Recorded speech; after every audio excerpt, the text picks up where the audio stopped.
town board meeting. At this time, I would ask you to all please rise. And Councilman Dennis Dunn will lead us in the Pledge of Allegiance. Put your right hand over your heart and join me. I pledge allegiance to the flag of the United States of America and to the republic for which it stands, one nation, under God, indivisible, with liberty and justice for all. Would you remain standing for a moment of silence for William Hendrick, the mayor of the Incorporated Village of Lynbrook and a deputy town attorney who passed away this past week.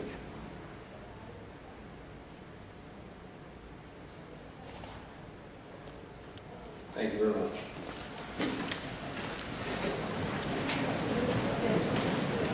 Madam Clerk, call roll, please. Supervisor Santino. Here. Councilman Eversino. Here.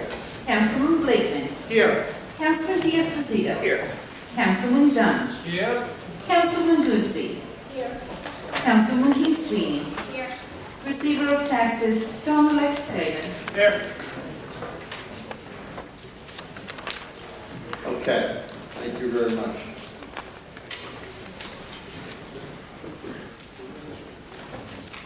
The first item we are going to call Madam Clerk, the Atlantic Beach item.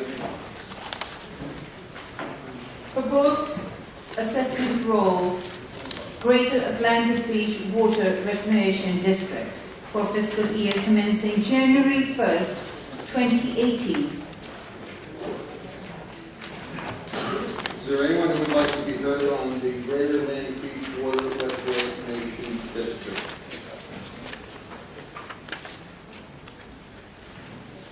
Mr. Supervisor, are we able to vote on this now rather than at 7 o'clock? No, I believe, subject to correction by the town attorney, I believe that we can only adjourn at this point.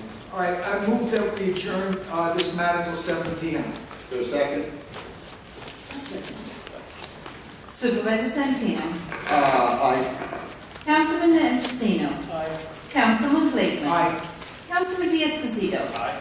Councilman Dunn. Aye. Councilman Gooseby. Aye. Councilman King Sweeney.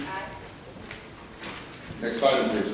Preliminary budget, Town of Hempstead for fiscal year commencing January 1st, 2018. Okay, again, this is so everyone understands, it's a two-part hearing. We have those individuals who have asked to sign in relative to the budget. Mary Ellen Craig. Mr. Supervisor, point of order. As a council member, I have a number of questions, and it has always been the procedure of this board that members of the board get to make their inquiries with respect to the proposed budget before there's public comment for a lot of different reasons. The most important reason is that it gives the opportunity to the people who are here today that are watching or listening to the presentation to ask questions after the council members ask questions, so they're more informed about what the budget is about. So I would ask that we adhere to our long-standing policy and let the board members make inquiry first, since we are the ones that are voting on it. Well, thank you, Councilman, having sat on the board for 24 years. That's not my recollection of the policy, and I chair the meeting. So, Mary Ellen Craig.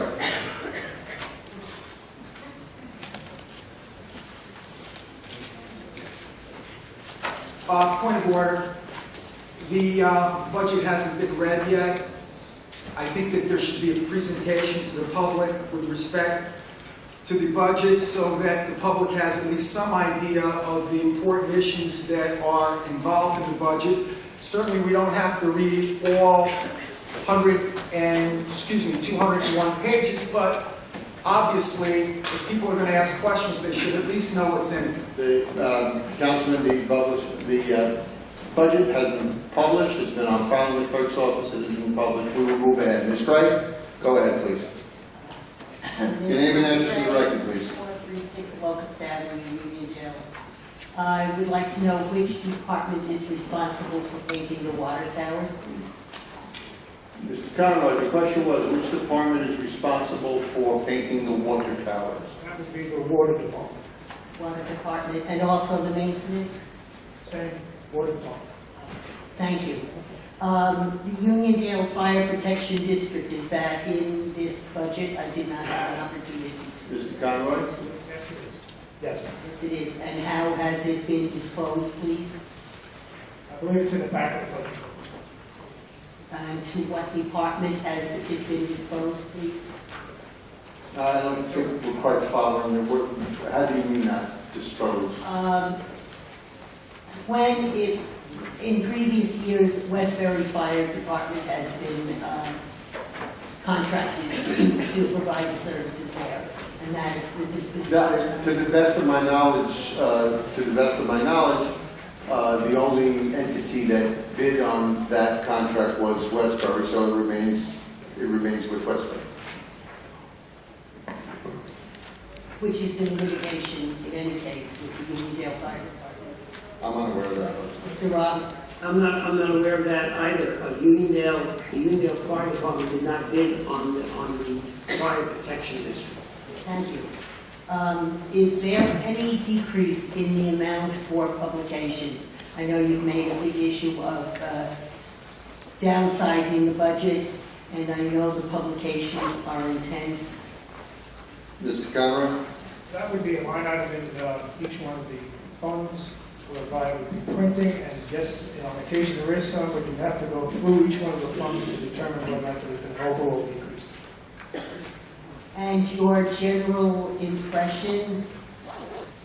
General impression would be that the overall budget has been reduced by $3.7 billion. So overall, I would say that would stand to reason that it would be a decrease, however, that is subject to check.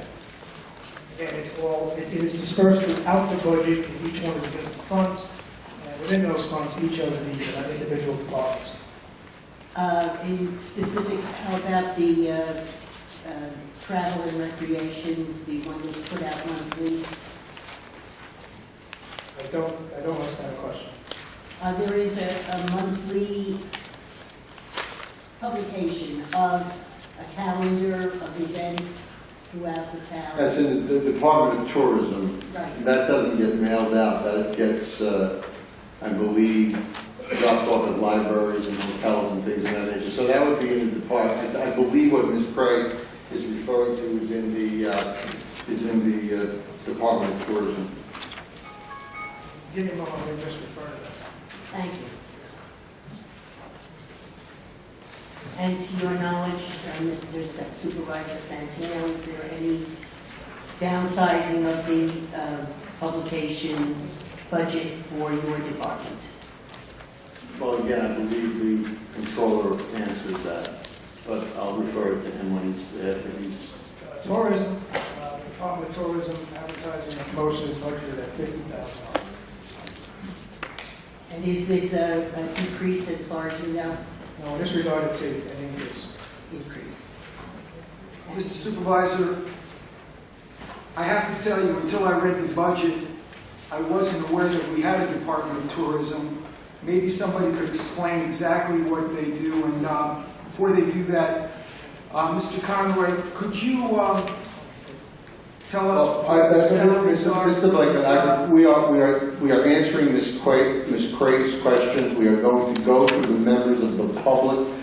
So we maintain, and she will get the answer from Mr. Conroy. So it's Ms. Craig's time to ask her question. And I believe we answered the question with respect to the Department of Tourism. Yes. So go ahead. Yes. Your department, the publications from the supervisor's office. Mr. Conroy? There isn't a line item for that. So where do those publications come from? Where is the line item, please? That would be in the general fund, in general services. And is there any increase, decrease, or does it stay the same, please? It has stayed the same. Thank you. It's stayed the Thank you very same much. since when? Lucille Defina. Since when has it stayed the We're same? going to hear from the public. Lucille Defina. You can ask questions at a later point. How much was Mr. it spent Feeney. today? I think the woman deserves an answer. And I don't think that was the right answer. I believe it was the right answer. She was satisfied. Valerie Lynn? Lucille said it, see Lucille. Okay, Ms. DeFina, come forward, please.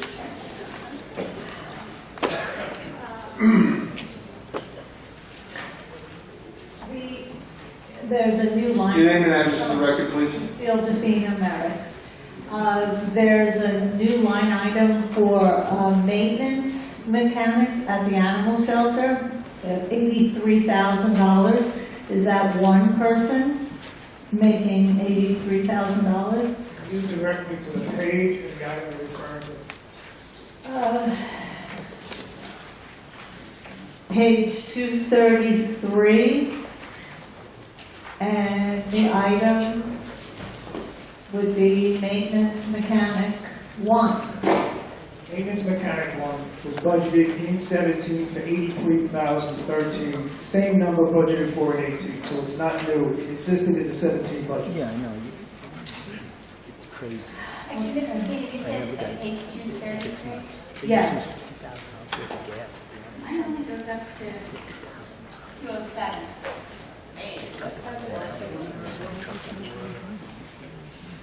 Tentative or the?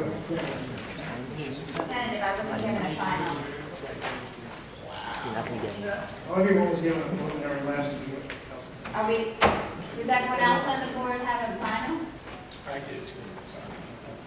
Councilman Blakeman, do you have a final budget? Because I only went up to 207. And are all these other numbers final that are in there? The numbers we're discussing is in the preliminary budget, which was just handed. So it's just given out? No, it was given out. But I was given this. I was given tentative.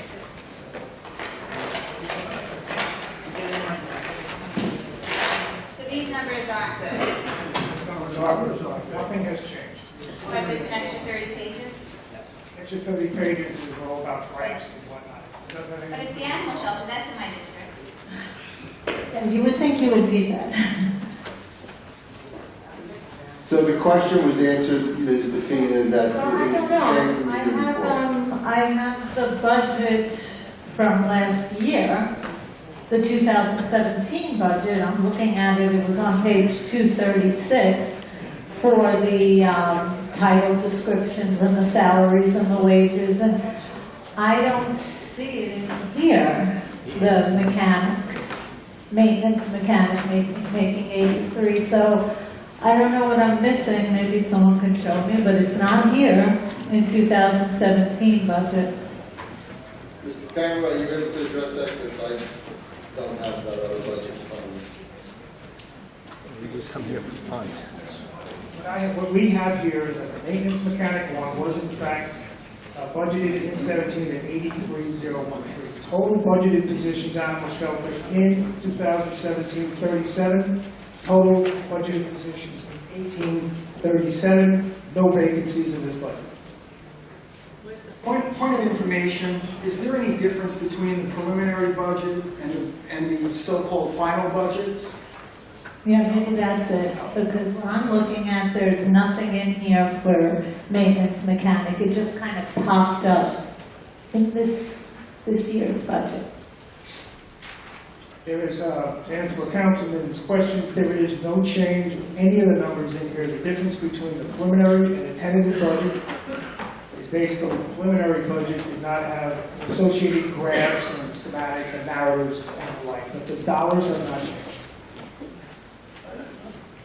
Okay, so Ms. DeFina, I mean, we can ask the controller as many times as you want, but he's indicating as the controller of the town of Hempstead that the line item for that maintenance mechanic position was included in the previous budget, meaning for 17, and it's the same in 18. The number of employees, 17 was 37, the number of employees, 18, 37. So can you confirm that it is not in print? Because I have a book from 2017 for the budget, and it's not here. Mr. Conrad. What you're looking at is the 2017 budget as adopted. During the course of 17, there are amendments made People take positions, people lead off positions. So in the 18 budget, under the 17 column, if you note up top, it says 2017 amended budget. So in 17, during the course of the year, that position was filled, which is why in the 18 budget, you have it as a filled position in 17 as well as 18. Okay, so during the course of the year, a new position popped up. A new person came into the animal shelter, a position that was never there before, and that person, whoever this is making $83,000. One person at the animal shelter for a mechanic, maintenance position. So I got it right, correct? Subject to check, but it's all based upon need, and during the course of 17, during the course of the year, there was a need, and that position was filled. Okay, but that position was never needed before in the, Was never contemplated during the 2000s. a brand new position, maintenance person came on for $83,000 for the maintenance of an animal shelter. Okay, thank you. Actually, well, Thank you. I need to give some clarification, because I'm looking at what was given to me that I was working all my numbers off of the tentative budget. So it's 206 and 207, that's what I was given. And then 206 and 207 is this, totally different. And then my math isn't great, but I was missing 61 pages. So I don't know of all of this prior to 206, what's the same? See, they're totally different. Yeah, the numbers, the dollars and the positions and the line items and the contractual expenses, nothing has changed. The difference in the two books is the initial book, which was what you had, and apparently you didn't get the second book, again, had narratives in the front and graphs in the front, which is why the pages, the numbers of the pages are different. Yeah, but if you took out pages, how come there are more pages in the book that they were supposed to take things out of, and there's less pages in the ones that have that information? It's just the opposite, guys. No, it's not. We're looking at it right now. There's Tentative budget, which is what's. how many pages are in the proposed budget? Let's let him answer the question before we ask him a question. How many pages are in the proposed budget? Explain again, Mr. Conrad. Tentative budget, which is what the clerk handed you, I believe, on October the 8th, or the 4th, I may be mistaken there. That budget did not include graphs and narratives that were developed subsequent to that, those graphs and narratives are included in the preliminary budget. So the preliminary budget, the numbers of pages in the preliminary budget are greater than the number of pages in the tentative budget. That's the difference. So why weren't members of the board given that information? That I have to work until I have. I'm asking the supervisor, why wasn't that information given to us? That's not handled by my office, that's handled by the controller's office, so we have to. I thought you said you were in charge of this meeting. The dissemination of the budget books falls to the controller's office. Now, who on the town board? Supervisor, as far as I'm concerned, if I may have to moment, this is very important to me and this department. We did deliver those budget, the preliminary budget to each one of the council members. Now, it may have been to an aide or whatever that may have not gotten to you. I don't know. I'm as bewildered as you are. When was that delivered? Last week. But once again, the numbers are the same. Okay. That's another Ms. Zafini, do you have anything else? confusing to me when you say the numbers are the same. The preliminary budget that you're talking about and the budget of last year for salaries and wages was $22,970,000 and change. It's kind of dark in here, I can't see the little numbers. But the new one is over $3 million. Looks like $3,016,000, and so it's not exactly the same. It went up. No, I meant the numbers between the two books, not the numbers from year to year. Those change. Right, correct. Okay, but it went up, and part. Right, but when I said the numbers are the same, it's between the two books dealing with the 18 budget, not comparing the 17 to the 18, because those numbers certainly change.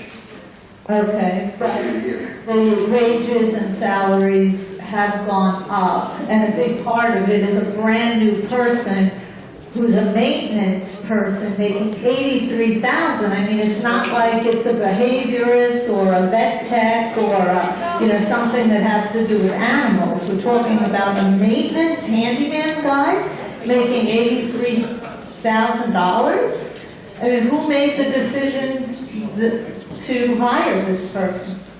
Supervisor, if I may, it's quite likely, again, this is subject to check, that this was a transfer from the General Services Department to the animal shelter where the need existed, the need in the general service area was lessened. So this is all subject to check. So I think it's a little premature to take the position that this was a new hire. It could very well have been a transfer, but again, subject to check. Okay, again, yeah, subject to check, and could very well be this and could very well be that, but, to have a position that was never there before, never needed before, and then suddenly appears, I mean, it's not like it's a $40,000 salary. I wouldn't It's say a big number. take a position that's not needed. With all the expansion and the capital money that we put in the animal shelter, the maintenance of said expansion and capital is needed. So I would say it probably isn't. Mr. Salmon, do you have anything to add to this discussion, or you just? Yes, Supervisor, we do not hire maintenance mechanics at $83,000 to start. Okay, so it's a transfer from somewhere else, okay. But it still goes into the animal shelter and it raises that budget, and we had a problem getting a qualified, experienced behaviorist on salary for less than that. So it's very strange, I think. Thank you. Thank you. Valerie Lamb?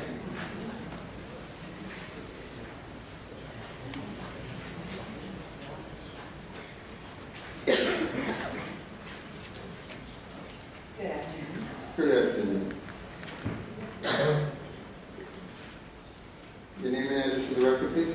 Valerie Lamb, 2506 Lakeside Drive in Baldwin.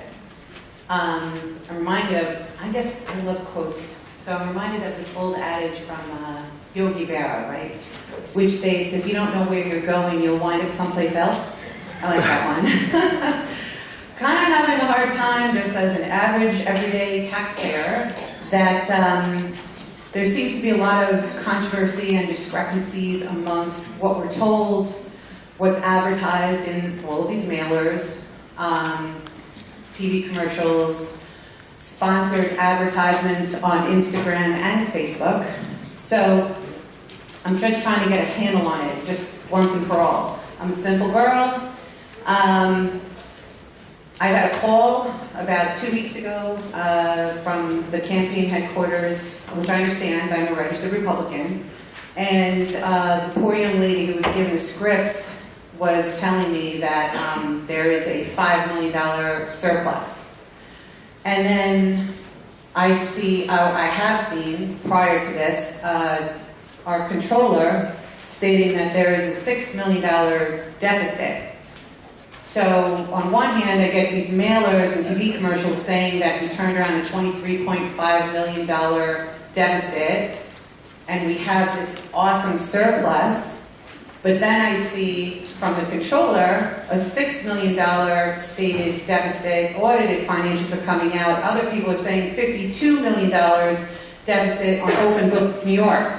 So just somebody, anybody, the controller, please, Supervisor Santino, anyone, my councilman for now, Councilman D'Esposito, someone tell me what is the bottom line number? What's the truth? Mr. Controller, reference, because the numbers that Ms. Lamb is referring to reference the 2016 operational budget, so if you could talk about that. And this can be confusing, and I think we have laid this out in the past.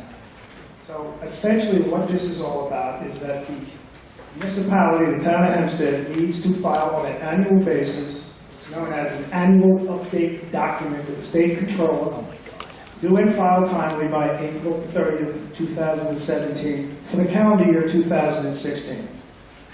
As I have mentioned in previous meetings, it is not an audited financial statement, and it does not conform with generally accepted accounting principles. It is a configuration mandated by the state controller so as to achieve uniformity with filing with the state controller by all municipalities. Now, that shows a $52.2 million deficit.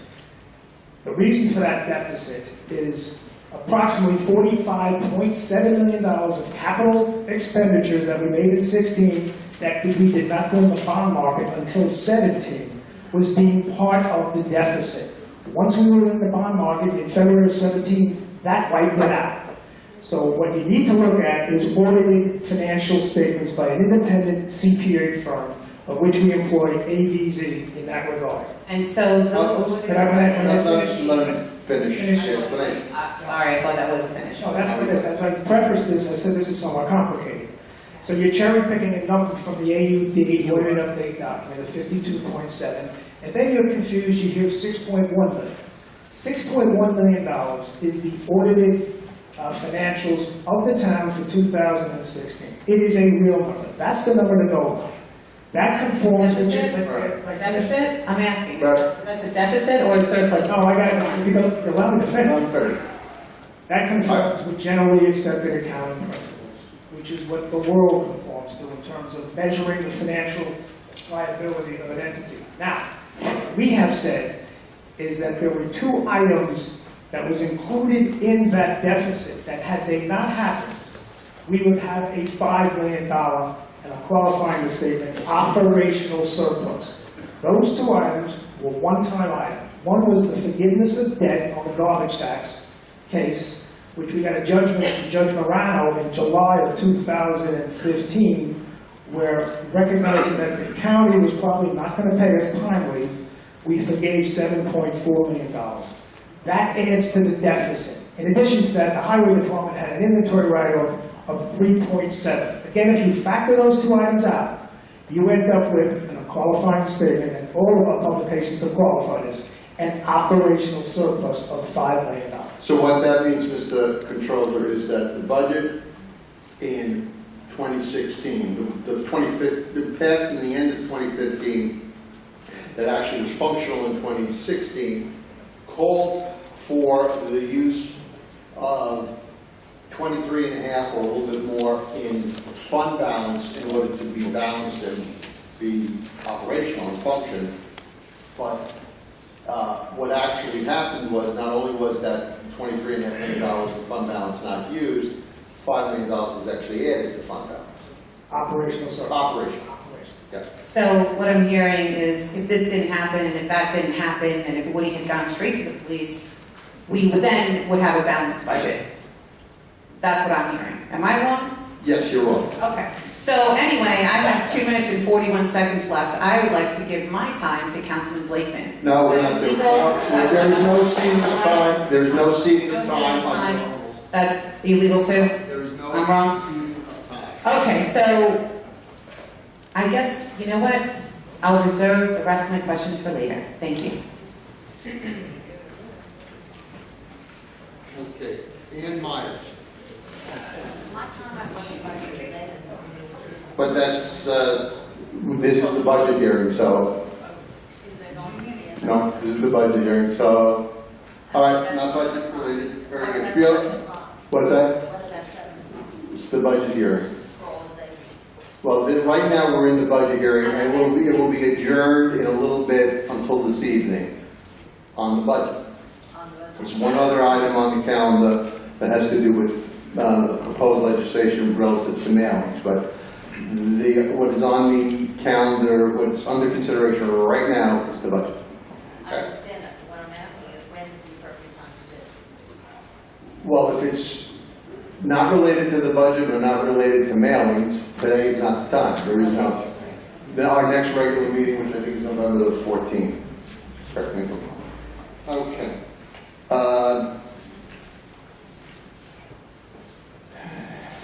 Diane Madden?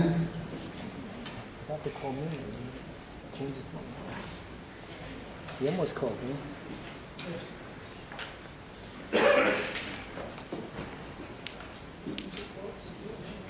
Diane Madden, Hempstead. With the animal shelter, lots of questions here. Page 124.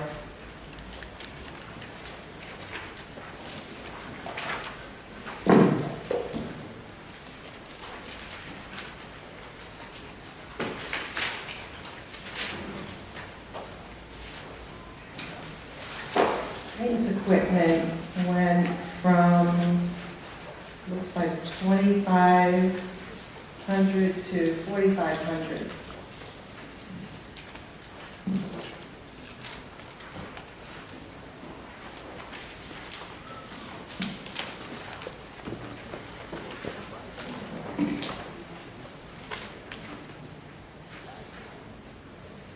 Is there a question there? Yeah, what? Why? Yes. Essentially, that line item, maintenance of equipment, takes care of maintenance of dishwashers, washing machines, etc. All sorts of equipment there. The spending trend has been up, and it has been budgeted for in accordance with the spending trend. The equipment is getting older. Maintenance on the equipment is also increasing as well. Okay, so they'll fix the dryer that's been broken for like 2 years. I have no knowledge of that. There is also an increase of office expense. Again, it's spending trends that would include ink, cartridges, pens, pencils, file folders, and the like. It's to equip the animal shelter in accordance with their needs. Pens and pencils. The director tells the staff and volunteers there's no money for mill phones. The item fees and services went up substantially from $275,000 to $340,000. Do you have a rundown of specifically those expenses? Dr. Singh, $94,000. Behaviorist. Excuse me, could you a little slower, please? Sorry? A little slower, please. Dr. Singh, $140,000. Behaviorist, $109,000. Inventory and animal hospitals, the last piece, $91,000, total $340,000. Crematories, $91,000. And animal hospital.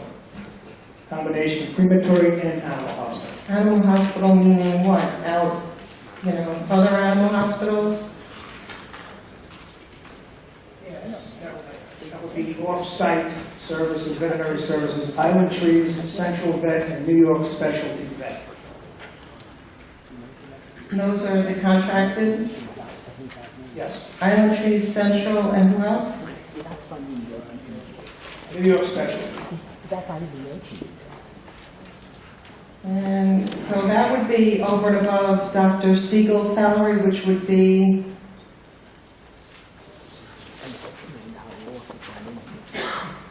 Yes, Dr. Siegel is in the salary page, which is page 233. Veterinarian, line item veterinarian, And could you tell me that salary? $100,296. The line item for placement of animals, I foiled that, and I believe there's about an $18,000 balance. So this is an additional line item to that balance from last year? This is budgeted at $30,000 in accordance with the same amount we budgeted for in 2017. Okay, but there's still a balance in 2017, correct? Yeah, it's not subject to check, I don't have it in front of me, but yes. And where would I be able to find the current balance of the Trails of Hope Fund? That is not in here. I can get you that. There is a balance. Hold on, one of the colleagues here may know. As of the last town board meeting, that Trails of Hope balance was approximately $14,000. And where can I find the specific itemized TNR expense?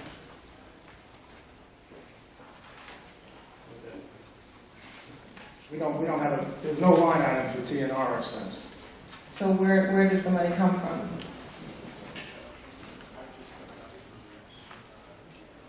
I don't know that answer to that, but I can get you that answer. I've been waiting to get me the answer from 2015, 2016, and now 2017. I can tell you that the TNR program budgeted in 18 is included in the fees and services.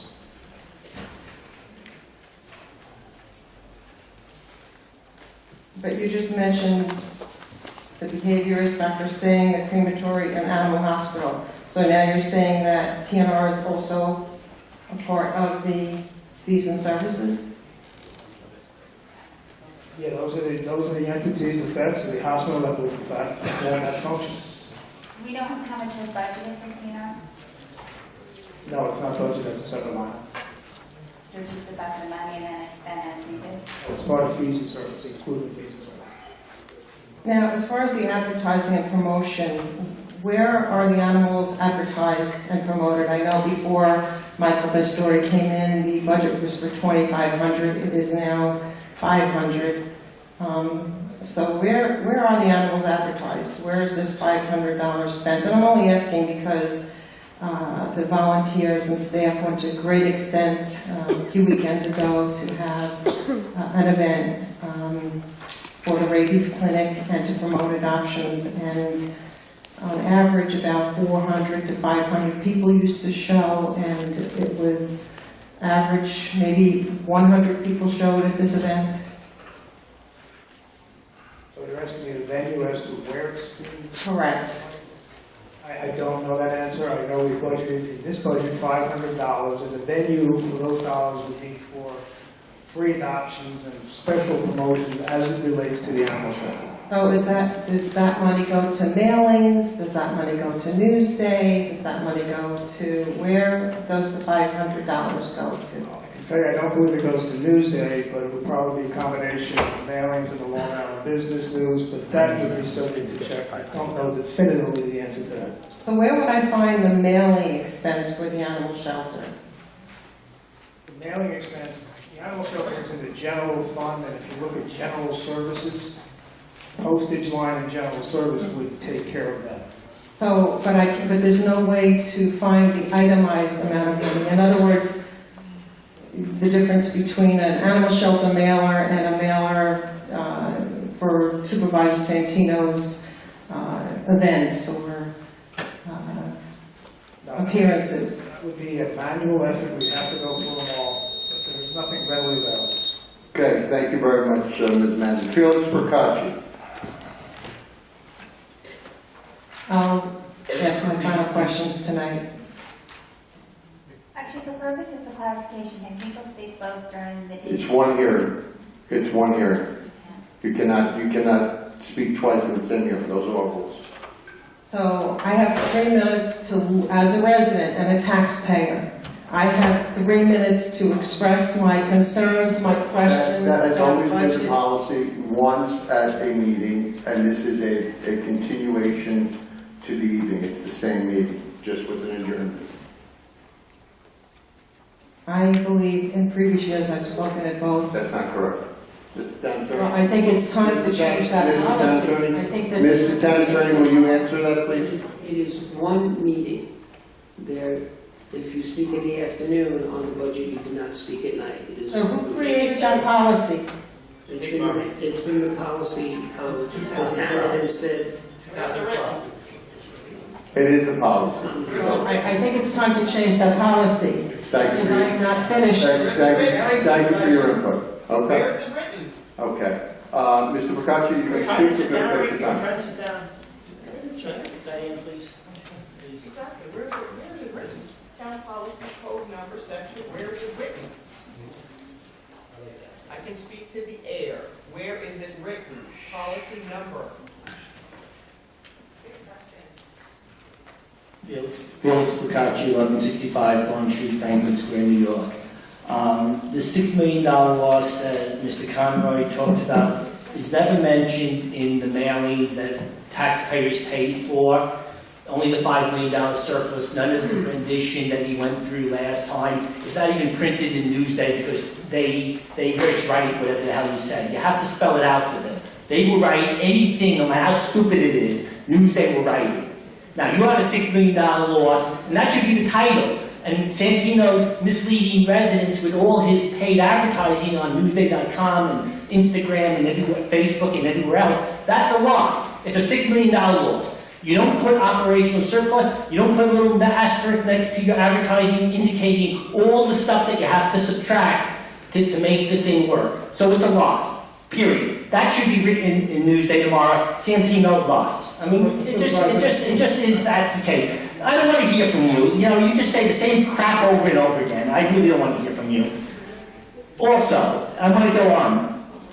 Has the 2016 audit been distributed to all the council members? Can anyone speak to that? Yes, it has. The audit has been distributed, so it's a public document, it's been distributed. Well, that's not necessarily correct. We received a summary of the audit. We did not receive the audit. Okay, so you did not do that. You did not. I got only so much time here. You keep interrupting me. They're throwing me out here before my time's up. Okay.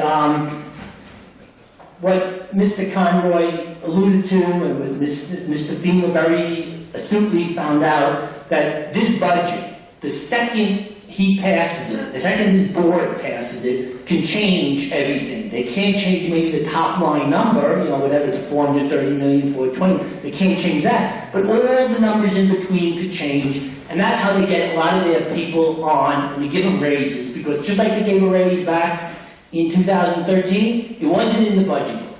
And then after the budget was passed, all of a sudden, Kate Murray and the town board gave themselves raises without going through the normal channels. It never showed up in the budget book, because then it would be transparency. And all you've been talking about, you'd be rating me back in 2013 when I ran on transparency, you'd be rating me in public over here in this seat. And now you're running on transparency. Should I be rating you? No, I applaud you for at least trying, but you're not doing a very good job. Okay, a budget is a projection with many assumptions made. Will the town board be willing to pass a resolution this year that mandates that all changes to the budget in the future, just like that mechanic thing, that any change that gets made to the budget, whether you're moving people around, whether you're transferring funds, whether you're giving people raises, mandate that it becomes a resolution, and it's been made to the public that you're changing the budget, you're moving numbers around. Will you be willing to pass a resolution that brings transparency to this budget? I guess, well, again, the subject matter of this hearing is what's in this budget, so... But the point is that you changed things around, and he already admitted he had changed things around, and the public wasn't notified of the changing things around, why that is. You moved the VA, you moved the mechanic, it was a resolution. But you're changing the budget of the animal shelter. If that budget changes on each line item, if the budget goes from 3 million to 3.2 million because you did a bunch of transfers, the people should be notified that that department now has a bigger budget than it did when it was voted on, you know, in the prior year. People should be notified because you move things around without notifying people, and it's only fair that you notify people. So the audit hasn't been, and you excluded capital expenditures, and you added all this other stuff. Why isn't there any discussion of the OPED? And I'm talking to you, Mr. Santino, in this budget. Isn't the OPED a very significant item? And how much has that increased over the last year?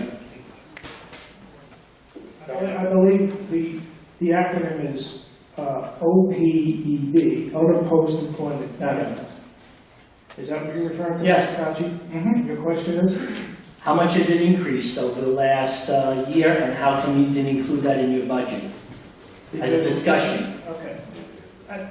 It's GASB. GASB stands for Generally Accepted Accounting Standards Board. They issued OPEB, which is GASB 45. Basically, it's a one-line item on your financial statements. It has risen to a number of somewhere rivaling north of $300 million.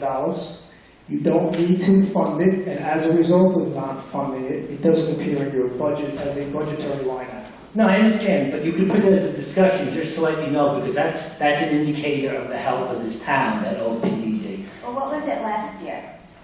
What was the number? It's approximately $400 million. It varies from year to year based on actuarial assumptions. And basically what it is that you measure each employee in the town of Hempstead and the retirees as to what the discounted value of medical coverage for those employees and retirees are, present value that, and you record it as a liability. Recognizing that it's a huge number, and it is a huge number, it's over $400 million now, so that you can't fund it.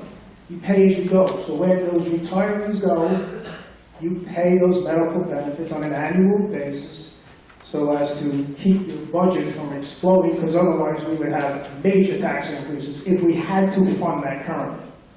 So what was it last year versus this year? 402 last year, 459 this year. It has risen approximately $50 million. And we expect that next year? No, again, it's an actuarial assumption. It all depends upon people dying off, people coming on, and the like, retirees and the like. So, But if the trend continues up, that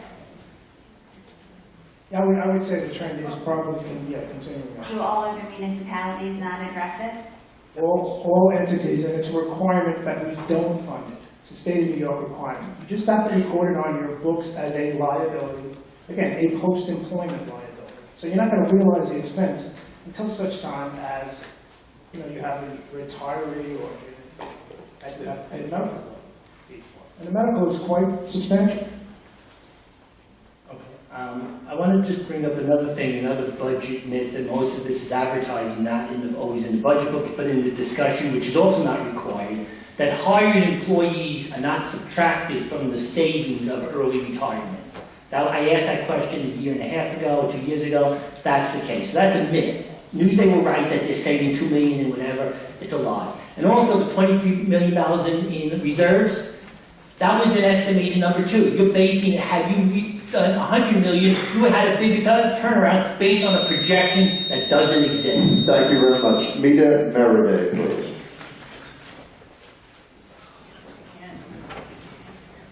Nita. Ms. Meriday,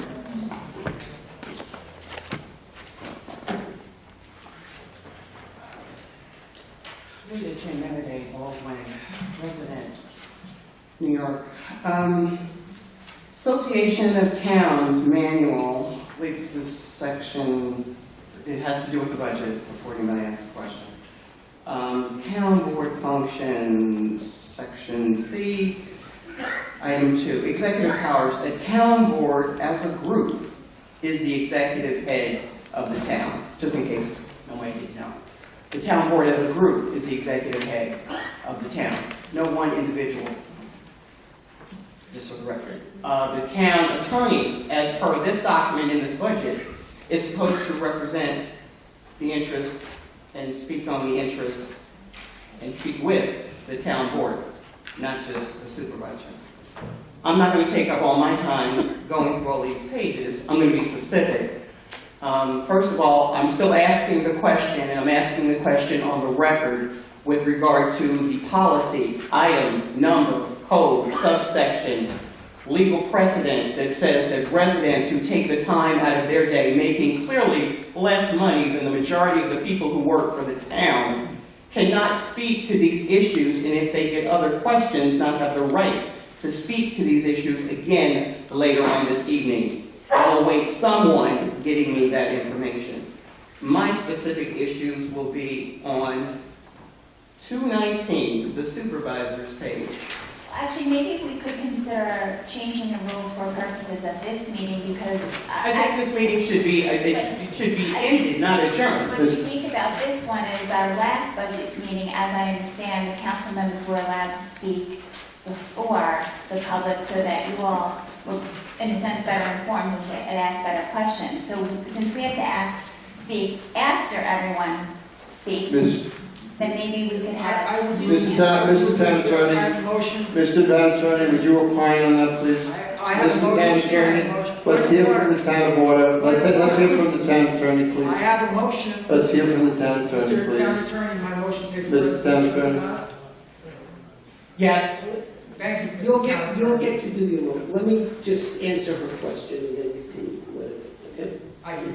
Thank you. Resolution adopted February 15, 2000, resolution number 151 of 2000, section 7A1 and 7A3 say that you have 3 minutes, the members of the public should have 3 minutes to speak, and they speak once per item. And so the item before us today is the budget, and we'll speak once per item. And My this question has to do with the evening. Those It doesn't say anything It's the same about here. the It is the evening. same If you here. end this meeting, It's the same and here. it becomes a separate meeting, it becomes a new slate. Yes or no? No. How does it not become a different slate if it's a different meeting? Because this meeting will be adjourned to 7 o'clock tonight. No, this meeting should be ended. But that's not what we did, we adjourned. You can end it though. Well, no, Why can't it's published as one meeting. You didn't adjourn the last town meeting and say that this was a continuation. There have been issues that have been tabled and they were brought up at separate meetings because they're in the daytime. This is a disservice for those of us who take our time to come here. But anyway, moving along briskly. It's on the record and people know. 219. I have a motion. Oh, that's right. All right. Since this date, Tuesday, October 17th, is it's National Ass Day, believe it or not. And it seems to me that by not letting the council members speak beforehand, the public isn't informed, and we're running this meeting ass backwards. So my motion would be to allow, it's in the Bible, Dorothy, they use that word. Yes, they do. So, since there are people who are not going to have the benefit of hearing what the town board members have to say, that they should be given an opportunity after we speak to ask additional questions. That's my motion. Mr. Tanasari, is that motion in order? And the rules that we passed and that you quoted from were? We do not have an administrative calendar here where we have a public hearing on the budget, so the motion would be out of order. Well, the motion's out of order. The town attorney, It's a motion on procedure. the town attorney has ruled that the motion is out of order. Ms. Mariday, do you want to continue? Point of Ms. information, just a quick, now if Ms. Faraday speaks on this now, can she speak or anyone speak later for the mailing?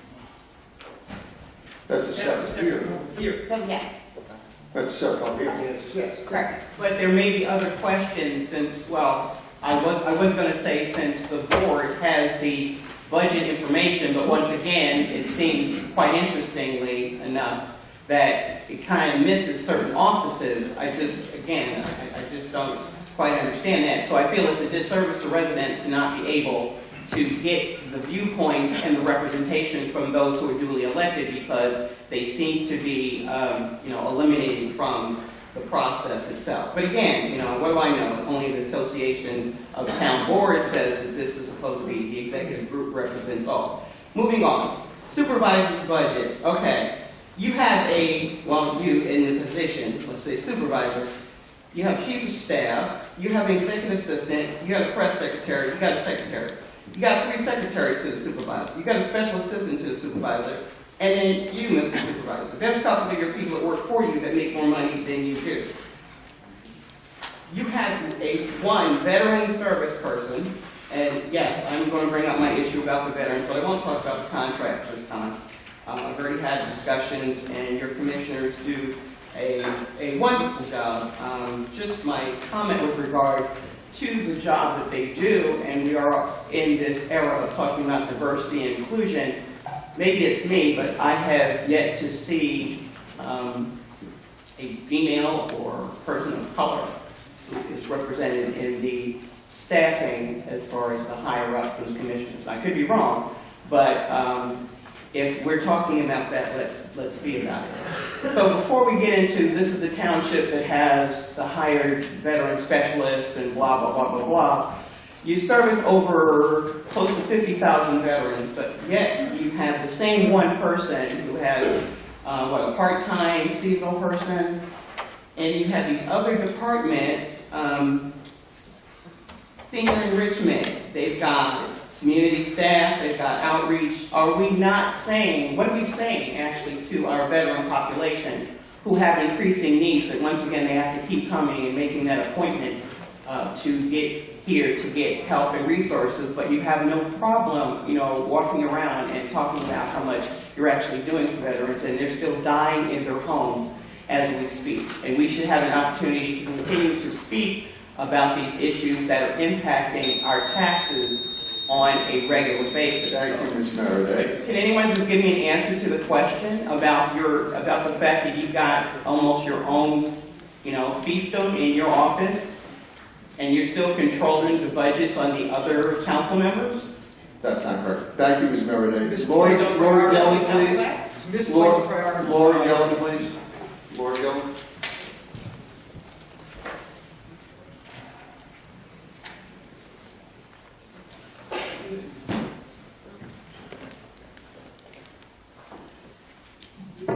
Laura Gillen, Rockville Center, New York. So we're here today because we're supposed to be having public comment on the preliminary budget. And as we all know, a budget is really nothing more than a guess. It's a guess. What are we going to do next year? But it should be an educated guess. Now, how do we educate ourselves? With actual numbers, not guesses. But your office, Mr. Santino, has refused to provide copies of the audited financials from 2016 to Mr. Procacci, who foiled them months ago. You refused to put them online, and this document, the preliminary budget, also has no actual numbers in it from 2017. I printed this off your website. There's no actual numbers from 2017, nor are there any actual numbers in this handout that we got today. So how do you expect the public to be able to make any meaningful comment on your guesses for 2018 when you haven't provided us with any actual real numbers or the audited financials from 2016?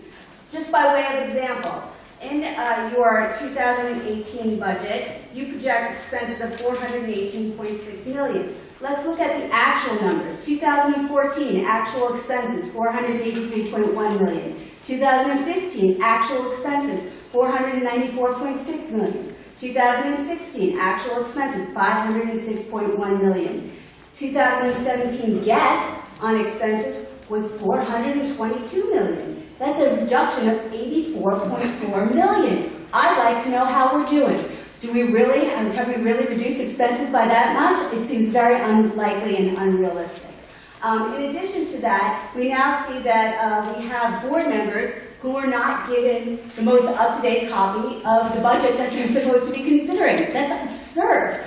And now Mr. Blakeman wanted to provide some commentary. Erin King-Sweeney wanted to also provide commentary, and you will not let them provide commentary, raising points that the public might want to raise. It seems this whole meeting is an absolute farce. You want no input from the public.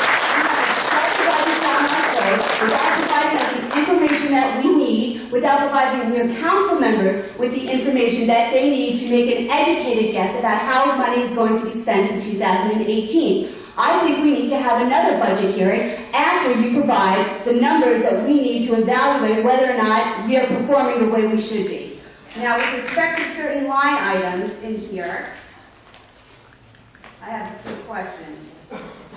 And I expect I would have many more after the council members give their comments on the budget, but unfortunately I'm not going to be able to do that.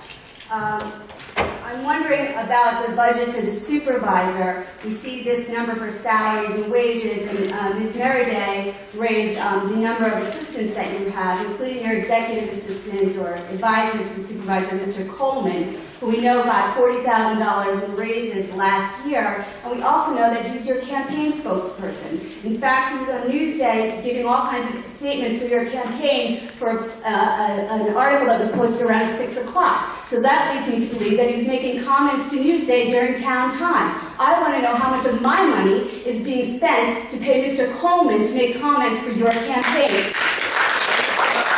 That's not itemized in this proposed budget, but I think it should be. In addition to that, we also have, this I found really funny, a budget for publicity, which is about $50,000. We know that publicity, way more is spent on publicity than $50,000. So where are you sticking all the expenses for the 40-odd mailers that we've gotten this year? I bet that what we've spent so far this year is probably close to $2 to $3 million just by October on all the mailers that you sent out. So where is that in this budget? Can anybody help me, Mr. Conway? Yeah, if I can get back to your publicity. Yeah. Budgeted at $50,000. I just want to apprise you that is a requirement, it's a statutory requirement under general municipal law. Okay, but where's the rest of the money that's being spent on publicity? That's my question. It would be in general services. Yeah. Can you give me the page? Yeah. Just give me 1 minute. Page is 118. You know what? 118 in your book. Okay, thank you. I might have to move on because there's one more point I want to make and my time is about up. You know, we've been talking a lot about nepotism and ethics and how people shouldn't vote on measures for salaries for their families. So, as Newsday reported, Mr. D'Esposito has about $500,000 going to his family. That is not an insignificant figure. So, I'm wondering if he should there might be a conflict of interest for him voting on this budget, which will send $500,000 back home to his house.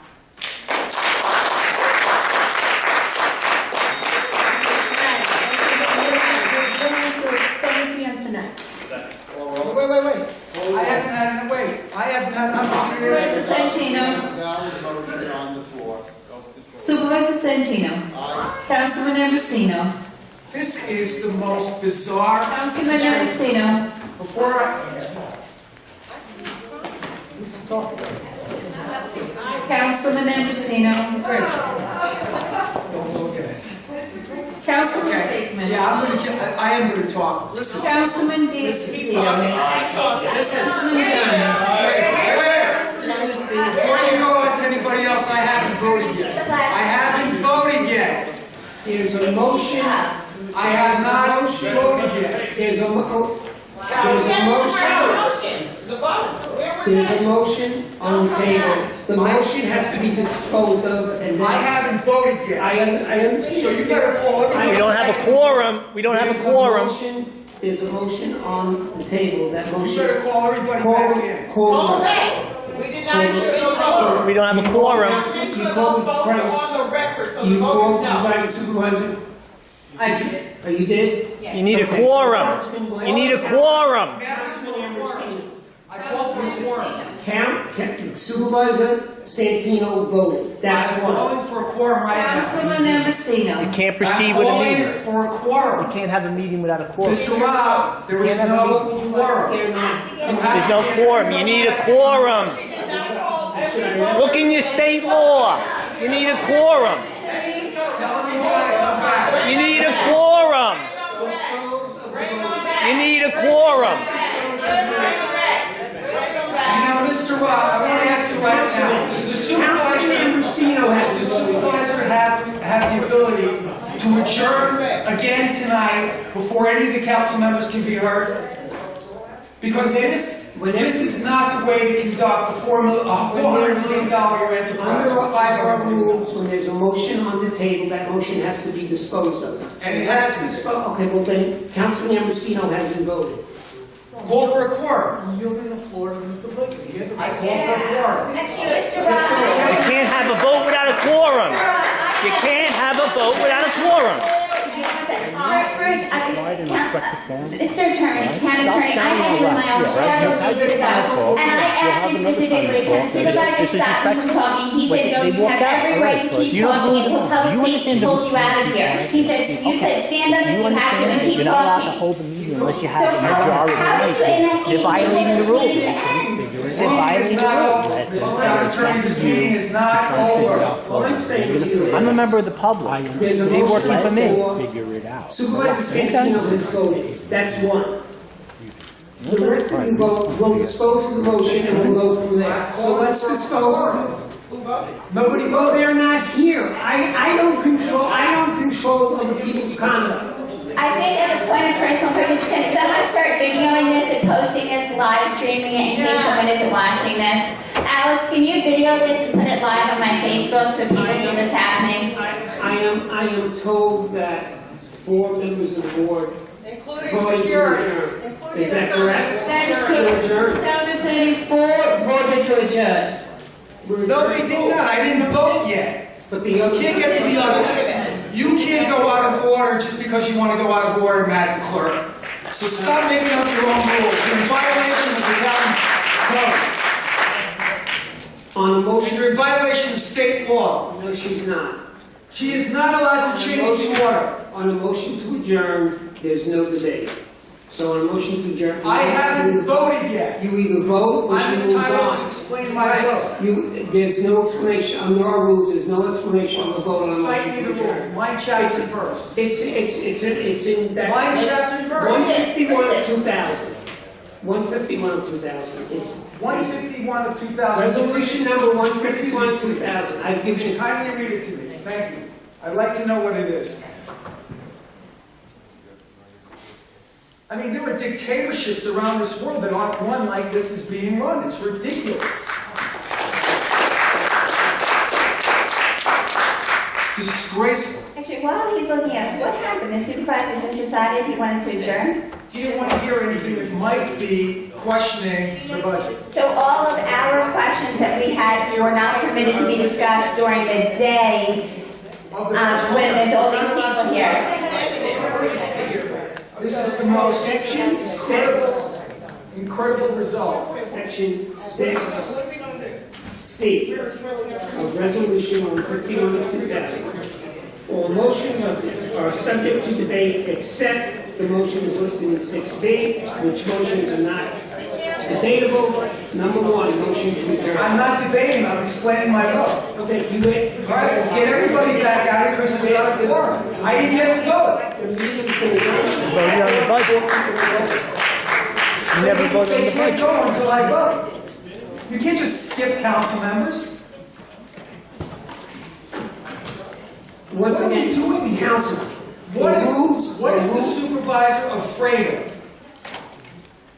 That there'll be questions? The rules that govern the town board meetings were adhered to. Say this with a straight face. He manufactured a scenario so that Bruce and I can't speak to the budget during the day. That's what just happened. Where is the outrage here? Everyone here, every town employee, you saw what just happened. You might not agree with me on my views on things, but I have the right to speak to the people of 5th District, and so does Bruce. Look what just happened. Where is the media here on this?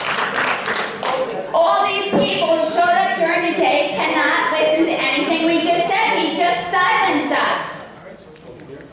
Where is the outrage among all of you people? I might not be in office in 2 years because I'm getting removed, but while I'm here, I'm going to speak out against this outrage. Joe Brown, you are a good man. Do not let this happen.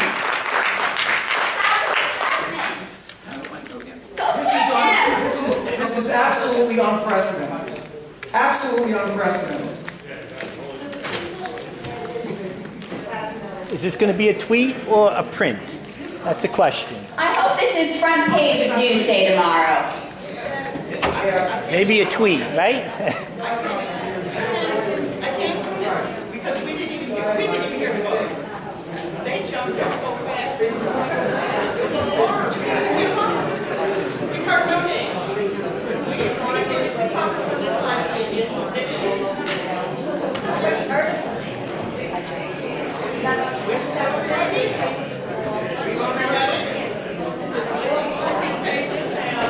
Actually, while people are still here, I had a bunch of questions for the controller that I sent last week that weren't answered. Since we're all here, maybe we can view those questions. I sent them to you last Thursday and Friday, and they weren't answered. So can we do a little Q&A? And maybe Sure. It might not be an official meeting, but why don't we just... I mean, why don't we all, we're all friends, let's have a good Q&A. Because the supervisor won't meet with me, he cancels meetings, he adjourns meetings, so let's just all... Meeting's adjourned, we will come back tonight. No, this is public space, and there's 2 council members here. Meeting's adjourned. Somebody videotapes. I'm winging this, so I have no idea. You're following orders. You're following orders.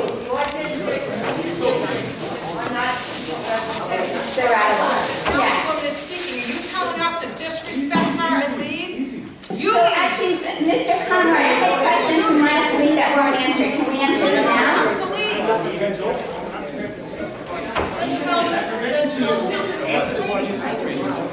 No, these were sent on Thursday and Friday, and you didn't acknowledge them.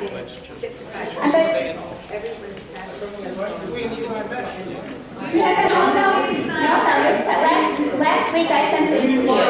The 2016 budget showed a negative operational deficit of $23.5 million as compared to a net position decline of $72.3 million, a difference of $48.4. I'm trying to understand the difference. I emailed those to you twice last week. I'm also very busy too, and I represent over 100,000 people. I have questions. I'm not prepared to discuss it. I didn't see it. I sent you the, well... I didn't see it. I'm telling you, I didn't see it. Well, then go look at your email. Well, look down here. Your iPhone. That's where I'm going right now. I don't understand. Why are we being thrown out? You're not. It is. It's adjourned. It's over. Joe Rod just said to go in and get them back. That's what he said. No. That's what he said. No. That's what he said. No, I was elected to represent 100,000 people. I'm a supervisor, son. I'm not moving. I'm not moving. No, and I don't think they should. Absolutely not. No, because I'm ready to order pizza. The town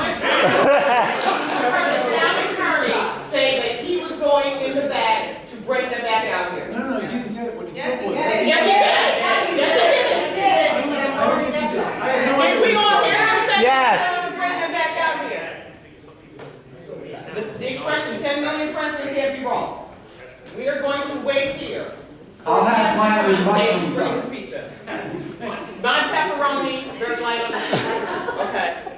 For all that we pay, why don't we take one of the million, peel off some of the million that we're paying for mailing, and go order some food for those of us that sit here? Because the other people are sitting here. We all heard that the town attorney said he was going to go back, but he was questioned by his bosses. And another thing that was not clarified is... This is not Tony's attorney, he's the town attorney. I was told I can't speak tonight, only to find out I can speak on the matter issue. That needs to be clarified. Because what was told... You can speak on the mailing. That was not what I was told, sitting there. No, I was told I could not speak out. That's what said. That should have been specified. That should have been specified. Everyone was under the impression not to come back tonight. Does anyone want to call News 12? I mean, I think this is somewhat newsworthy.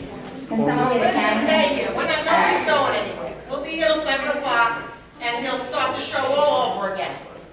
And I just hope Bruce is careful. Because I knew it was going to be. We heard no record of this vote. We did not hear every council person supporting the motion. We didn't hear it. We were all sitting here. I don't even know what the vote was. That's what I'm saying. So if you're sitting up there, you didn't hear it. All we heard was no, adjourn. All I out the did door. was show the respect to Councilman Whitesman. He was speaking. I was not going to cut him off. And I appreciate that. That's all I did. And then we blew up here. I don't know what happened. Well, we heard the town attorney say, after he was questioned about it, that he was going to go back there and bring them back out here. I'm not doubting. I didn't hear that. I don't know what he said. I'm not doubting. I'm not doubting that. No, the meeting is not over. Actually, let's call It's continuing Joe. tonight.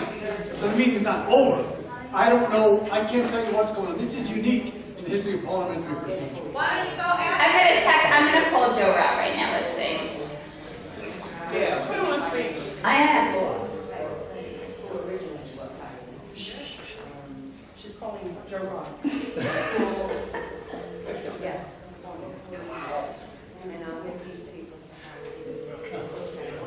And now he's not going to answer. Now he probably blocked your calls.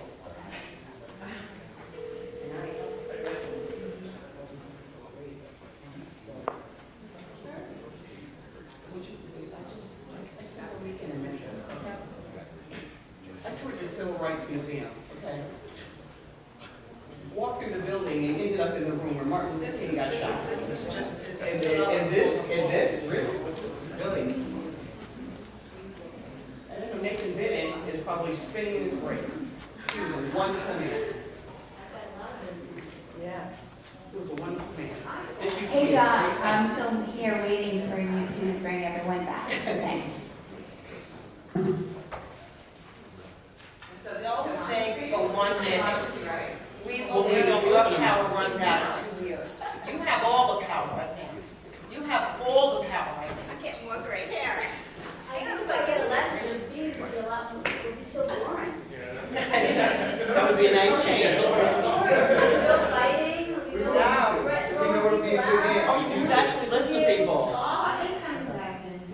I have never in my wildest imagination imagined that the town of Hempstead could be denigrated to such a low level. It is unconscionable, absolutely unconscionable. My heart hurts. Can I ask you something, Councilman? You have tried to express at one point, maybe 3 meetings ago, that you had looked into our concerns about these outrageous behavior contracts. You know, the 109 and the additional 30, but you hit an obstacle of resistance. Could you be a little more specific with what your efforts were? Because that is an illegal contract. One of them, the second illegal contract, they finally severed and actually blamed the party who was innocent, obviously was severed. But I'd like to know some details on what your attempts were to find out more. Well, basically, I have made requests, not only on that contract, but on a number of contracts for clarification on what are the services for, what was the procurement policy, what was the purpose, and you saw what happened here today. I mean, for an elected official who represents, as we do, over 100,000 people, to not allow us, prior to public comment, probe the supervisor and his staff and his administration on items in this budget, a budget that's over $400 million, is completely contrary to the law, and it is unprecedented, and I have never seen anything like this in my life, ever. And you got to remember, I was the first presiding officer of the Nassau County Legislature. We had Democrats, we had Republicans. We never had anything like this because we respected everybody's right to voice their opinion, everybody's right to make inquiry, everybody's right to make proposals without being shouted down, without just leaving on people. I mean, the fact that he just left these town board members and the public like that on a motion by Dorothy Gooseby to adjourn, after he said that we would have an opportunity to question the budget, is so outrageous and it's so contrary to town law. This whole budget process is a farce. That's all I have to say. I am leaving because obviously he's not coming back. Wait, can I just ask a question? Knowing that... You have to raise your hand. I tried to give you my time. Knowing that Councilwoman Erin thinks me, I'm sorry, call me Erin.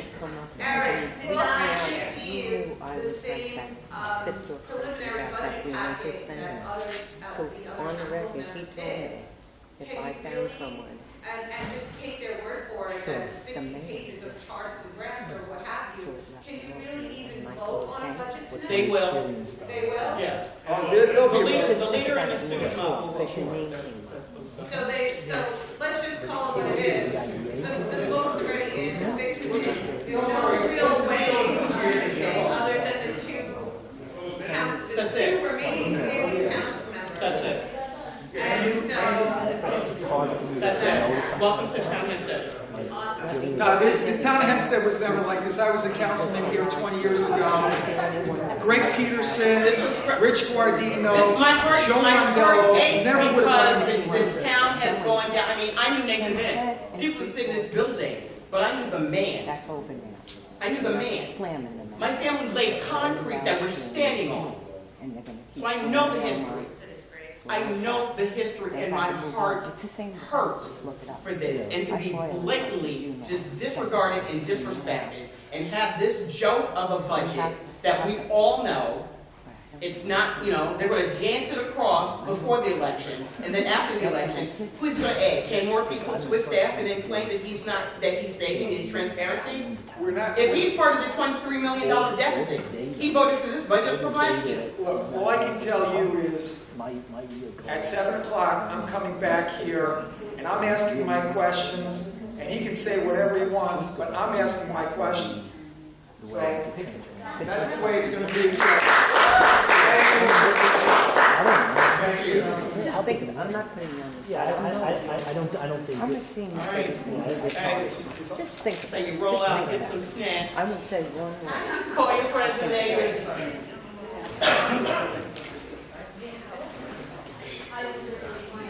I thought Nassau County was bringing further. Is the meeting over?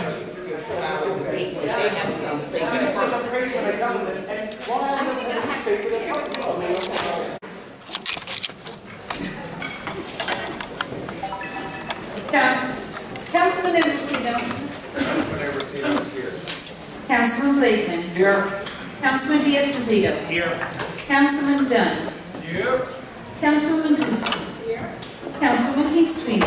Here, and I was actually here for quite a As, while the last meeting that we so welcome to the continuation of the 2018 Town of Hempstead budget hearing. As I indicated this afternoon, we will continue to hear from members of the public, and after the public has been heard, we will welcome any questions that any of our town board members may have for the controller. Thank you very, very much. First of all, I objected at the. Do we have a speaker? I want my Yeah, objection please. noted for the record. Yeah, mine too, and I think Councilman Blakeman and I have the right to, we have the right to speak. I will stand up and you have to force public safety to get me out of here if you want to silence me.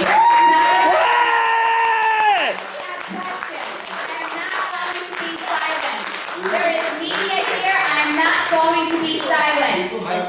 No, we wanted to speak earlier, you silenced us, you abruptly ended a meeting. I'm going to speak. Councilman Blakeman, do you want to speak or do you want me to speak and ask our questions? No, we're going to speak, we have the right to speak. Supervisor. Our made-up policy. You're duly noted. Pearl Jacobs. No, it's not duly noted. I want to explain my objection. Yes, we have the right to speak, Supervisor Santino. You cannot continue to silence people. It is still a democracy in America. It is a democracy. Let her speak. Let her speak. Let her speak. Let her speak.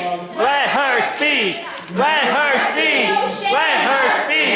Let her speak. Let her speak. Let her speak. Let her speak. Let her speak. Let her speak. Let her speak. Let her speak. Let her speak. Public safety will please direct the public. Public safety will direct the public. Please be quiet. Pearl Jacobs. Trying to silence me last time, you will not silence me now. Ms. Jacobs. Please tell them that Ms. Jacobs. No, you told me 3 weeks ago to keep speaking. You told me I'm allowed to speak. You told me that. Did you not tell me that? Did you tell me that, Mr. Ross? You told me the only option was for the supervisor to have public safety remove me. You said I'm allowed to speak. Ms. Jacobs. You said that. No, that's a made-up rule. We are allowed to speak. Jacobs. So I have questions about the budget. Councilman Blakeman. And you will have your opportunity. We will. Like we did last time during the afternoon.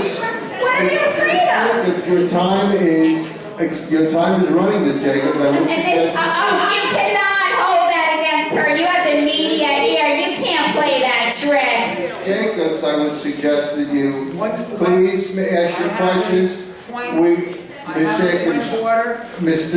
Town Attorney, would you please define? Mr. Town, let's hear from the Town Attorney. I would just like to raise my point of order. Let's hear from the Town Attorney, please, Mr. I want to know, Mr. Supervisor, that we are going to have an opportunity before the vote, without any limitations, to ask questions of administration. I can answer that for you, absolutely. Now we will see Ms. Jacobs. Go ahead, please. Yes, good evening. Supervisor Santino, I have some questions about your budget line. Sure. And your staff, when the Uniondale residents can't get road repairs or programs for our seniors, veterans, and our young people. Senior Councilman Majewski cannot hire everyone who needs a job, and our taxes cover everyone. Can you help me to understand how you have more staff than maybe perhaps the governor of the state, New York? Mr. Controller, would you address that, please? That's a question. If I understand the question correctly, Yeah, he has more staff than Governor Cuomo. I can't comment on what Governor Cuomo has. Well, he has- I'm on time. He has a robust staff. Ms. He has a staff. Ms. Controller, would you go ahead, please? He has a staff that services the entire town of Hempstead. Councilmatic district service certain districts in the town of Hempstead, which would speak why his staff is a bit larger than the councilmatic districts. So he has 3 secretaries with a total of over I think it's $360,000 a year. I represent 130,000 people. My district is larger than any town in the state other than the town of Hempstead. And under this budget proposed by the supervisor, I have 1 employee, no budget for mail, no budget for anything else. Ms. Jacobs? It's the same for me, by the way. Ms. Jacobs, do you have any other questions? Yes, I do. Is there any money for training for ethics or diversity, something that this town severely lacks? We regularly run diversity training. You can address the question from the budget point of view, but Mr. Salmon, our personnel director, would you please, Mr. Salmon, discuss our regular program of diversity training? Could you please sit at the table so people can hear you? This is William Salmon, the Director of Personnel. Supervisor, members of the board, we have conducted townwide training programs 3 times, probably in the past 15, 20 years, as well as giving out a copy of our policies to every new employee. And we have a video of a diversity class which are presented to the employees every year. Mr. Salmon, does that training include informing the supervisor, senior staff member to not instruct my staff to tell me to go F myself?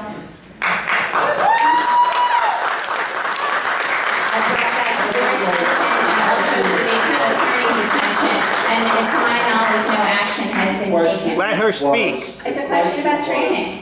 We have diversity training. Ms. Jacobs, if you would continue, please. I guess not. No, and I just want to state that there needs to be more focus also on, as far as diversity in the workforce in the town of Hempstead. I do not believe that's reflected appropriately. Thank you. Okay, Melissa Barnes. Melissa Barnes.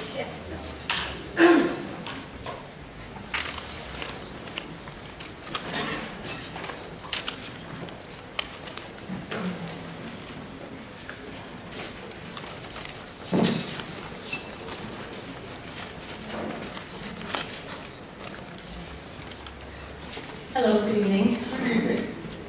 This is my first town hall meeting. I'm very excited to be here.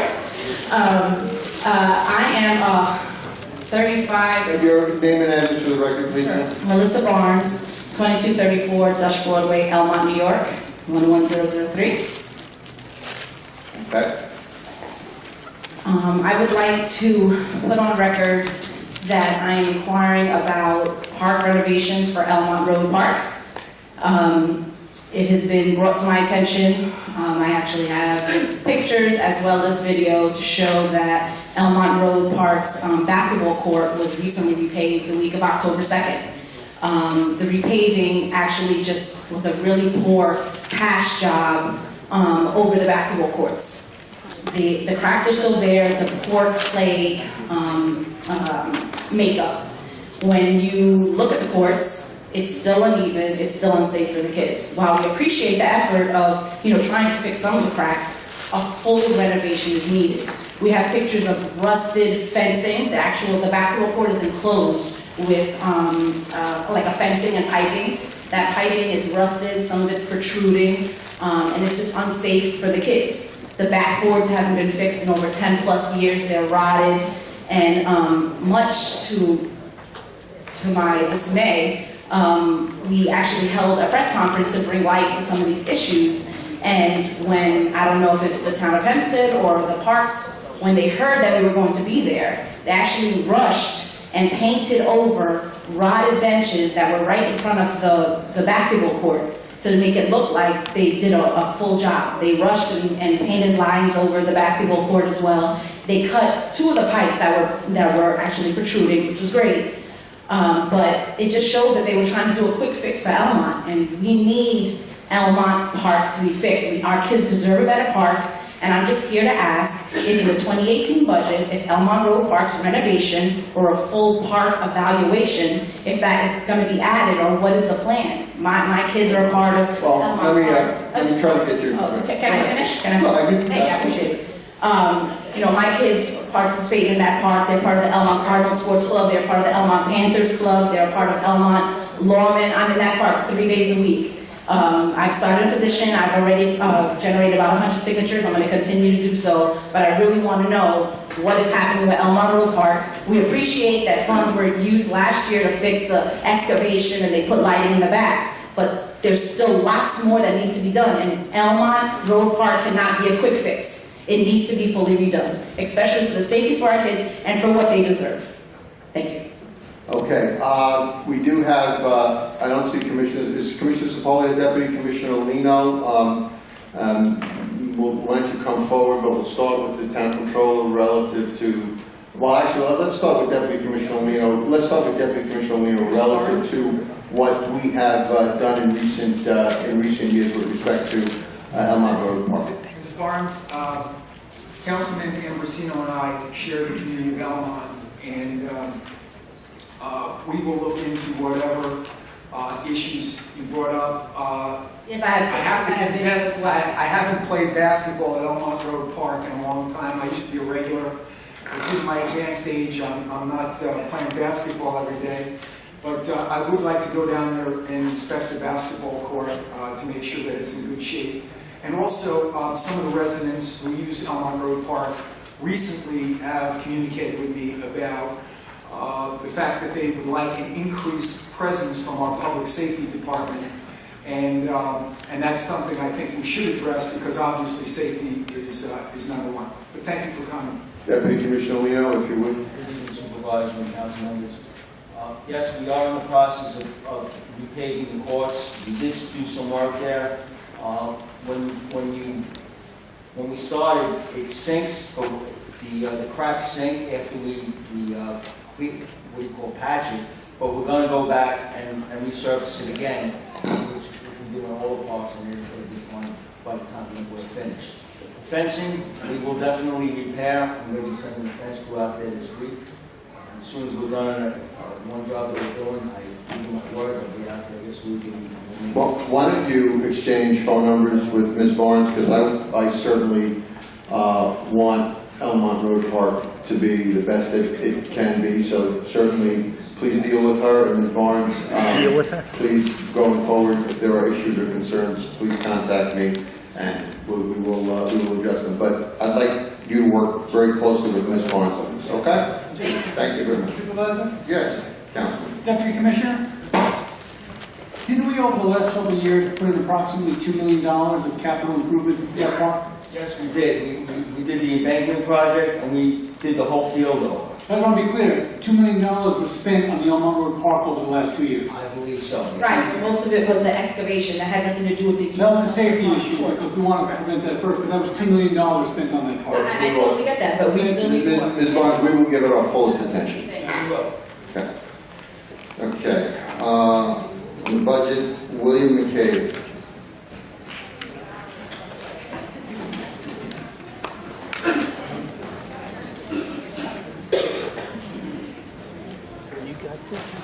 William McCabe, Florida Park, New York.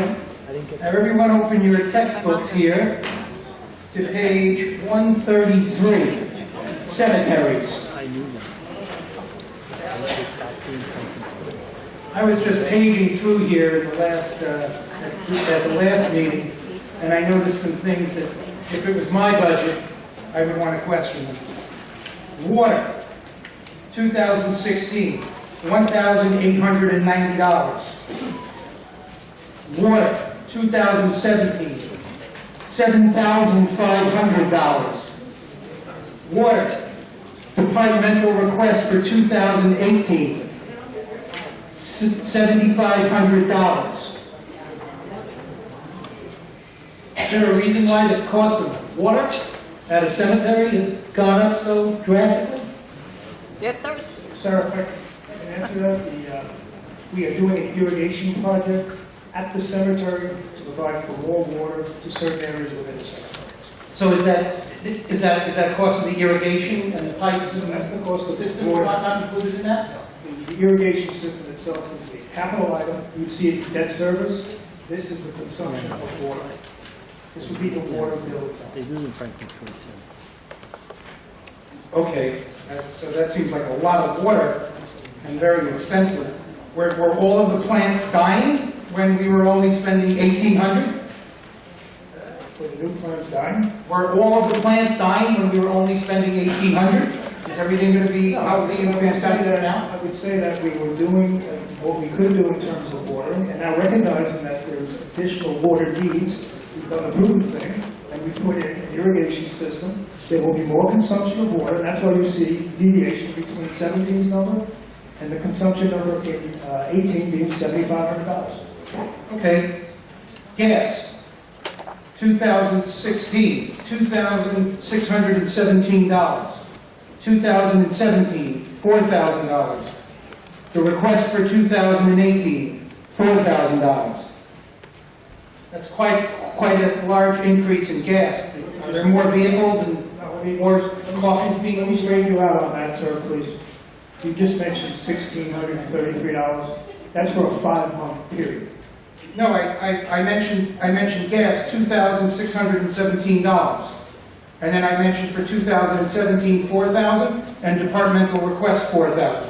2016.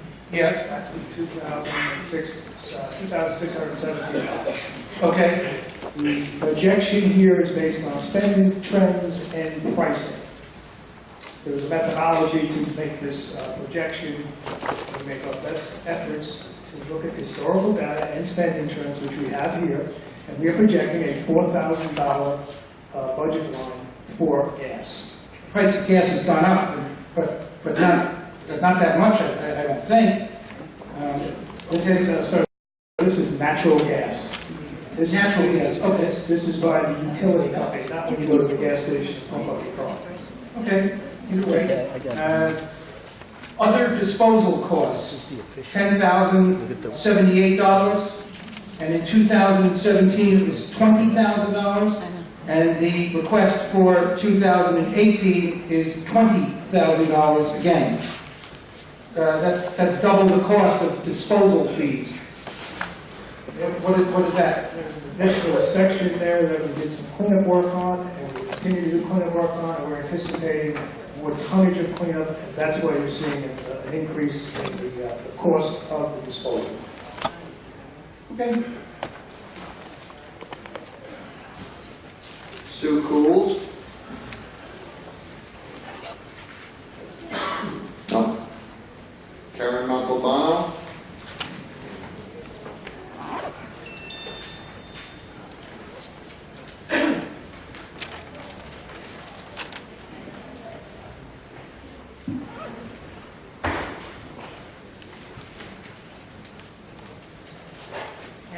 Karen Montalbano, 2611 Park Avenue, Walden.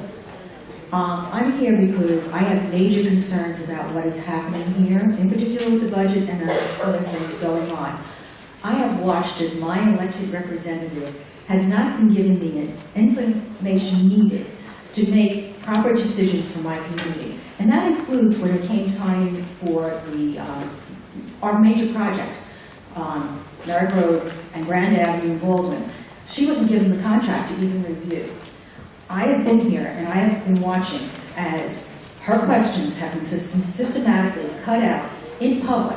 So never mind what may be happening behind the scenes and out of the public eye. And this is, I've watched as you have voted against so many different things that have been brought up and not giving them a fair hearing, including a major public relations practice of non-harassment and creating a hostile workforce environment by simply voting against it. How can people be making informed decisions in this town if they're not being given information? And basically the tone is set at the top.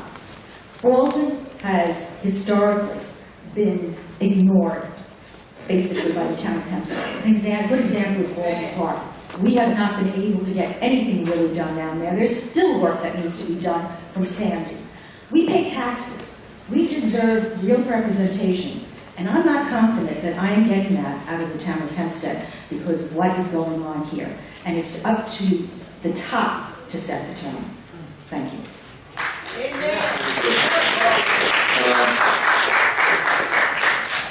Sean Field.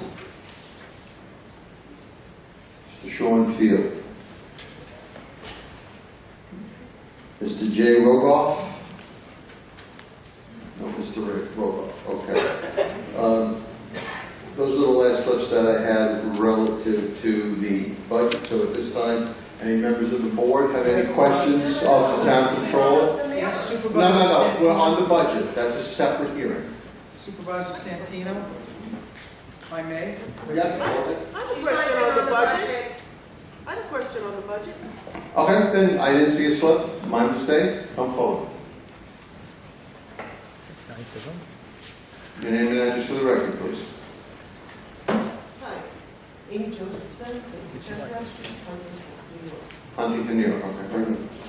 I'm looking at the animal shelter and control. The first thing I really would like to know is who makes the budget? Who comes up with the budget? Mr. Controller? The budget is a very comprehensive process. It starts, I'm sorry, very, very comprehensive. Each department, of which the town has 26 departments, submits their budget request to the controller's office. So does that mean Mr. Pastore submits his budget? This past story and his staff, he has 2 or 3 staff members that are very astute in the accounting.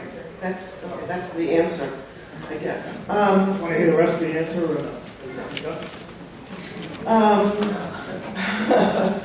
The uniform expense on the animal shelter went from $1,491 to $10,000.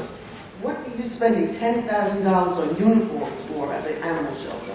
That's what I'd like to know. Mr. Controller? Let me just flip to that page. Okay. 124.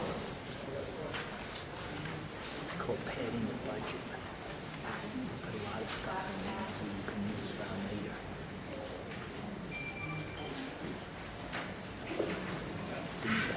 All right, so your question is with regard to uniforms. Is that right? Yes. And it's particularly in 17 budget, $10,000, 18 budget, $7,500. It was $1,400 this year. Why is it $10,000? Because we had depleted the inventory in that year. We had to replenish inventory. That's why you see such a variance. What uniforms exactly does the shelter people wearing? They wear, I believe, they wear shirts. They've got shorts, pants, shoes. I mean, they have someone from the I don't know, shelter. but my job doesn't supply me with my clothes and my shoes. We want to make sure that we identify the employees and Oh, stuff. okay. All right, another question. Placement of animals, $0 this year, $30,000. Where are you placing them and why is it costing $30,000? That was a new line item in 17. It was not a budget item in 16, which is why you see 0 in 16 and 30,000 in 17. So what's the money for? It's for placing animals. Where? There's a couple of. There's no advertising budget. in the shelter. Mr. Denning, you want to clarify that if we can? Go ahead. The rescue groups or so, that way we can get animals to send animals instead of euthanizing animals here. We send them out for in terms of rehabilitation and such, they give them a better life. Mr. Denning, if you would, please repeat the answer from the microphone so people can hear. We tend to send them out to rescue groups or so that we could work with. This is the cost of care of those animals, to give them a better life, to give them an option. As a shelter. Wait a minute. This says placement of animals. The rescues what do you have to do? Charge to deliver the animals? They'll come and get them. They're dying to No, get it's them.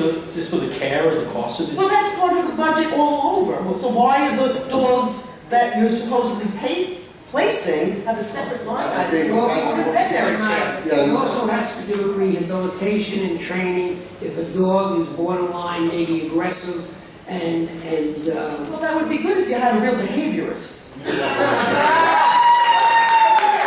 don't. That's something that's all. Ms. Denny is not germane to the budget. Go ahead, Ms. Downturn. That's what it's for me. It's what it's for. What Mr. Denning said, but there's also rehabilitation and training included in that for animals. Well, I don't think that's true, but what am I going to do? It's not true. It's not true. It's a horror show over there. $4 million budget and $3 million in salaries. Just not right. It's not right. And the budget for advertising to help get the word out about the shelter is nothing. Nothing. It was $1,200 this year. It's down to $500.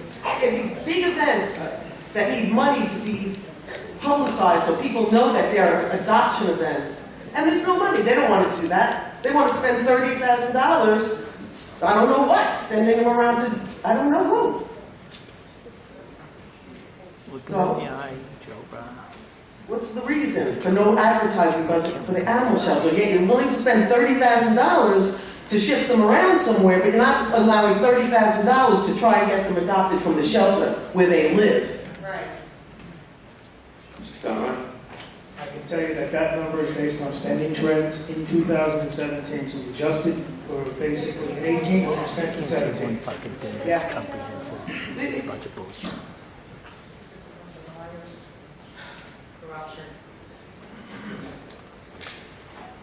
I'm beyond words at your answers and your inability to answer, because you're answering something, but you're not answering my questions. I think I answered your question. You're asking how we come up with $500. It's based on the spending trend in 2017. That's bullshit. He had $2,500 to spend in 2016, but didn't spend it. He didn't You're spend it. asking me why did we come up with a $500 budget? I am telling you it's based on the spending trend. There is a methodology to how we come up with Then why do you have Whether you have $30,000 agreed with to that, move out? there should be more, in your opinion, that is your opinion. You're asking me how we got to that budget of 500? I'm telling you it's based on 2017 spending. I still don't understand the $30,000 for placement. The shelters don't charge you for placement. I mean, the rescues don't charge you for placement. What are you placing? Where's this money going? We answered that question. No, you didn't. We answered that question. Nobody likes the answer. Nobody likes lying.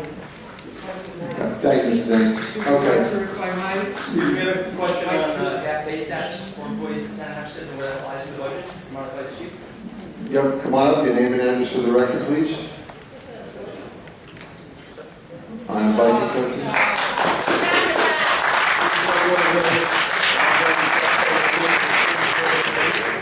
We're New York. Fine. What's your name again, so I'll let you Jeremy go. Sessler. Aaron, thank you for the job that you're doing. We're supporters of you and we really appreciate it. And you should continue to speak up because we need people like you in this town and in this government. I'm reading like this budget to have pay status because there are employees in the town of Hempstead who do receive this and the legalities of it and why Steve D'Esposito has sole responsibility for some of these decisions, and we question those ethics behind it. He was appointed by Mr. Santino, and following along in his footsteps, employees at the town are being intimidated and facing reprisal by the office.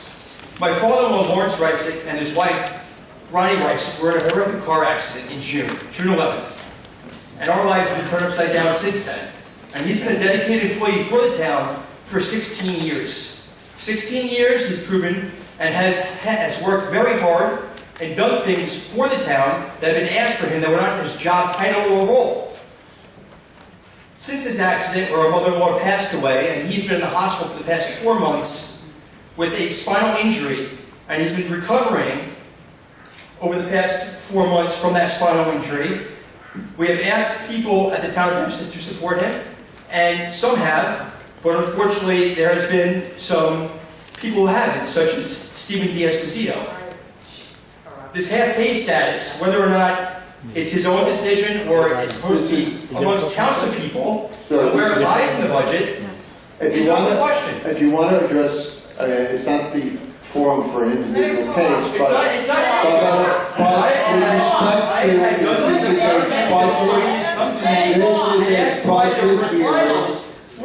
this is a budget hearing. This is a democracy. This is a government where people should have the right to speak. It's a budget hearing, sir. This is a budget hearing, and I'm questioning the half-pay status for the town of Hempstead.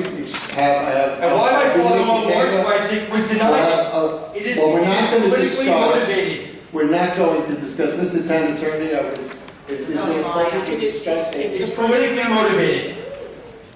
But actually, the gentleman. Okay, that's right. Passed away. This is a. The town should be supporting my father-in-law. Now he recovers after my mother-in-law passed away, and they haven't done that. We will look into it. This is a budget hearing. It is a budget hearing, and I'm questioning not only your office, but the people who you selected to represent you. Not discussing a personal case. This isn't personal. A general. I have had dozens of employees in the town of Hempstead come to me between this control. ask me why. Between this control. This is a budget hearing. We are not talking about an individual case. No, we're talking about other town employees. Fine. Supervisor, you can treat me poorly, but do not treat my resident poorly. Okay, that's good sound like. This is a budget hearing.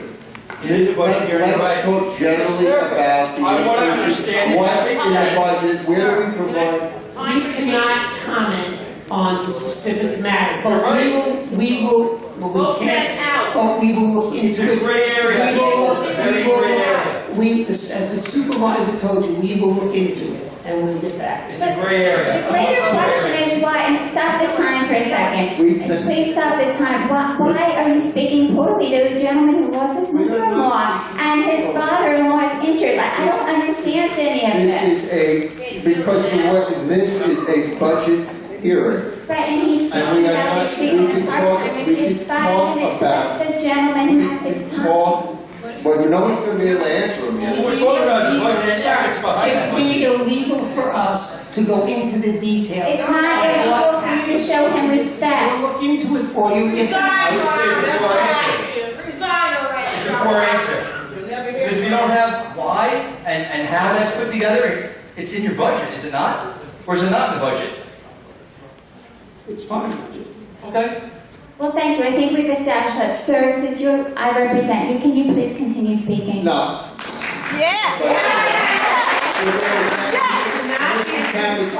We cannot My father-in-law is an extremely accomplished bullheader who's had his own business, got a job at the town of Hempstead through our masters, Commissioner of Conservation and Waterways. He's overseen an accomplished 17-foot 100 bulkhead, the guy on board the Marina, Law in Freeport, redid the Woodmere dock and Seaford dock, put in a travel lift for over 75 tons at Hands Avenue in Freeport, has never been an employee abuser or insubordinate in any way, shape, or form.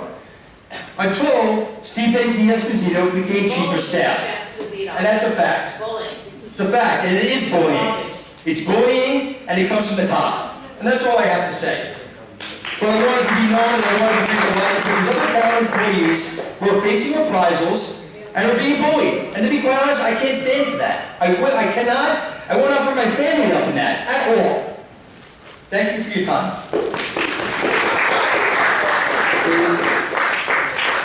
Sue Cole.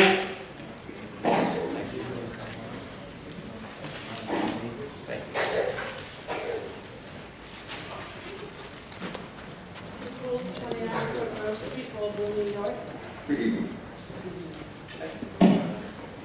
So I do realize that in everything in this very large journal, the animal shelter probably is not the most important, and I do get that, but that doesn't mean it's not important. I was here about 6 months ago, and I spoke briefly and asked all of you to please have some common sense, but most of all, some compassion. And as far as I know, not much has changed. So I know that you're all very intelligent, or you wouldn't have gotten where you are. So I'm asking you, well, number one, common sense is not expensive. Does it make common sense to any one of you sitting up there that uniforms, $10,000, okay? Advertising to find all of these animals homes, 500? And we all know that they're being euthanized at a horrible rate there. It isn't necessary. The choice of the behaviorist was controversial at best, and just a better job can be done. Again, I get that this is not your most important part of the town of Hempstead, and that these are not people's lives, but you know what? They're lives. They're living creatures. They're being killed over their left and right, ones that never ever should be. You're spending $500 to advertise to get these poor animals homes, and $10,000 on uniforms? There can't be one of you up there that makes sense to. That wouldn't make sense to a third grader. Yes, Pizzino. Rena Mitchell. Patty Harris. Patty Harris. Yes. Good evening. You know, Mr. Supervisor, I find this bizarre that I represent 130,000 residents of the town of Hempstead, and you haven't given me an opportunity You will, right after. to ask questions. Do anything. But don't you think some of the questions and answers that might be elicited in my inquiry might be of interest to people, and they may want to ask questions? Just like at the ethics. Good evening. My name is Patty Harris. I'm one of the 310 Lakes Avenue. Just could you pull the microphone a little closer to the phone here? On the 310 Lakes Avenue in Uniondale. Yes, ma'am. My question is, what is the salary of a level entry maintenance worker at the animal shelter? Okay. Mr. Controller? I just need a second to get that.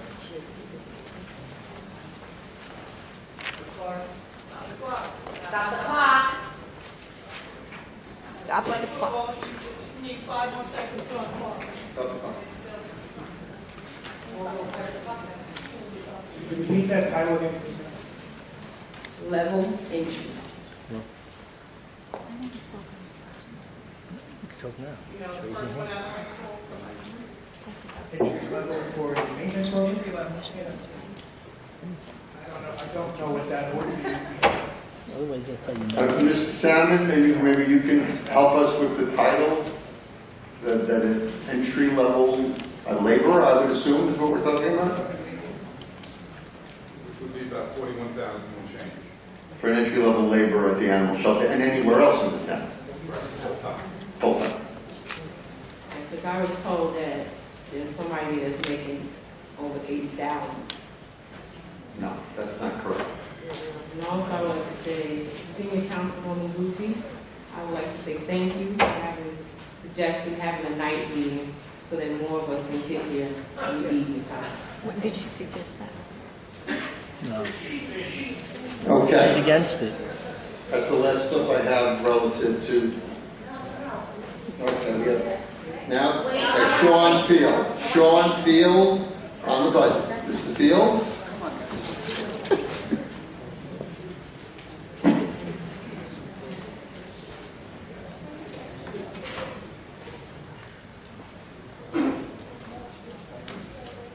All right.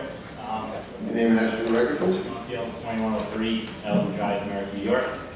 I've been trying to contact their office and no one wanted to speak for you when I spoke to them. So what, on the last town board meeting for the Winston Avenue Park, you said the residents need to reach consensus. What is consensus? This is the budget hearing, sir. That is a budget issue because That's about that. fundraising and private fundraising. That is the budget hearing. This is the budget hearing, and that item is not in order now. Well, it's funded by private fundraising and grants, and if those expire, then it will be a town budget item, so it is a budget item. It's not in order at the moment. And it deals with money, I think it's totally appropriate, it deals with money, and it deals with the passive park, and the parks are in the budget. So I think it's entirely appropriate. No, but this is a separate No, we're talking about a park that's in the budget, right? Mr. Parks Commissioner, this passive park would presumably be in the budget, right? We have to mow the lawn, we're taking care of the fence, thank you very much. Is there, So you I have think we go ahead and speak. I think you have a it's totally specific appropriate. line item in the budget that you're interested in? No, there are fundings by project fundraising and grants that you asked.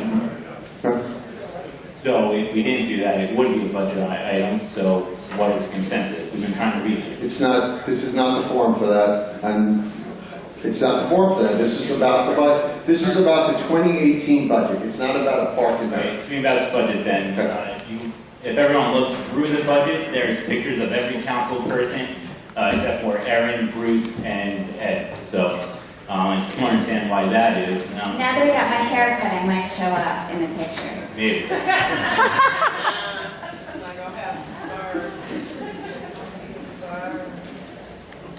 So, can I expect a phone call back then, what consensus is outside of this meeting? I believe the members of the community are speaking, the pros and the fors and against are meeting and trying to come up with a consensus. That's why the item's on reserve Right, decision. what is, exactly, so what is consensus? Again, sir, it's a budget, this is a budget hearing, and it's not an item in the budget. So it's not germane to this particular matter before us. Well, I'll answer your question. I mean, I think you asked what the consensus is. When a community says, from 2 to 3rd vote, and the Commissioner of Parks also agreed, it was clear that the people in South Merrick supported the park. To me, that would be a consensus. In fact, I think a 2/3 majority was even a higher majority than the supervisor was last elected with. So to me, it would be a large enough amount of people.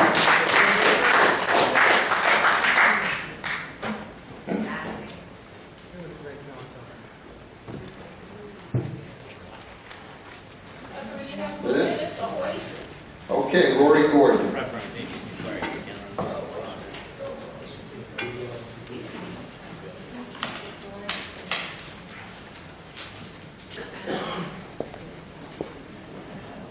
Rory Gordon, Hop Hog, New York. The salaries of the people that are appointed, like, how do they get decided and figured into the budget? Is that decided on the town board, by the town board? Mr. Controller. I don't quite understand. Okay, when somebody has to come in, for example, a deputy commissioner in the building department, there was a vacancy for a very long time. Seems like the department was running without someone for a year and a half, and then someone comes in. How do you decide what the salary is going to be? There was Rita Fisher forever and ever, and then John Novello came in, and then another guy, I don't even know his name, came in after that. So that third person, somebody had to put like a number on what he gets paid. How does that work? Basically, that's a personnel issue, and it would be based upon, obviously, credentials and experience, and we'd set salary in accordance with that. And the budget going forward, that salary would be budgeted for going forward, depending upon, for example, this contract here, it calls for a 1.5% bonus, that was a contractual matter. We would then index that salary by whatever the contractual increase would be. Okay, and these people, do they need certain qualifications for the job? Again, that's personnel. Okay. Now, Mr. Santino, I mean, I wish you all the luck in this upcoming election, but if you don't win the election and there's a change of guard here, these big, tremendous, bloated, appointed positions that I really don't see a need for, I certainly don't see a need for 2 deputy commissioners in the building department. I've never seen one of them even walking around, no less the head honcho, the commissioner of the building department. I've never seen him on the floor, and I've spent the better part of 2 years getting an education. So I guess the reason I'm talking about this is I would really like to be the commissioner of the building department if you don't win, because I know if you did win, you would never appoint me. And I'm curious, what would be the qualifications for the commissioner of the building department? There are specific civil service qualifications for the building department commissioner. I'm not exactly sure what they are because I don't have them in front of me, but there are specific qualifications. Okay, is the building commissioner here? Maybe you can enlighten us? Well, once again, this is a budget hearing. It's not, so I don't have that information. Okay. Well, actually, I do. And the commissioner of buildings is appointed by the town board. And the town board, pursuant to town law, is supposed to know this information. And the commissioner of buildings shall either be an engineer, which I cannot find anywhere where Mr. Rodkamp is an engineer, a registered architect. I cannot find anywhere where Mr. Rodkamp is a registered architect. A building contractor. Cannot find anywhere Mr. Rodkamp is a building contractor. Or a construction supervisor for at least 10 years practical experience. And I have yet to find anywhere that Mr. Rodkamp is a construction superintendent with at least 10 years of practical experience. So what that leads me to believe is the commissioner of the building department of the town of Hempstead, I don't think is qualified. Maybe I'm missing something, but this is right off of your website, right off of 360.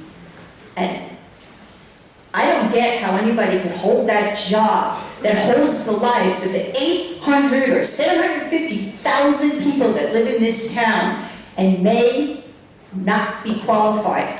I do know that he's a fireman. Can anybody explain that? He's in the budget. He's in the budget. That seems kind of odd to me. Not have his resume in front of me, but I can assure you that Mr. Rodkamp meets the qualifications to building commission. Mr. Rodkamp is an electrician, and that is not in the code to be the commissioner of the building department. And I think, and I could be wrong by looking at the contributions, that there's a good possibility that the reason he continues to hold this job is because of the amount of money he contributes. Hey, don't get me wrong, he's a nice fellow, very nice fellow, always polite to me. But he's holding the responsibility of every resident in this town, and that would be just dreadful if he didn't have the qualifications. That's why I'm asking. I mean, you folks should know this like it's the back of your hand. And it's very clear in the code. And to me, it's a little discouraging, to say the least. So I'd like to apply because I don't have any of those credentials.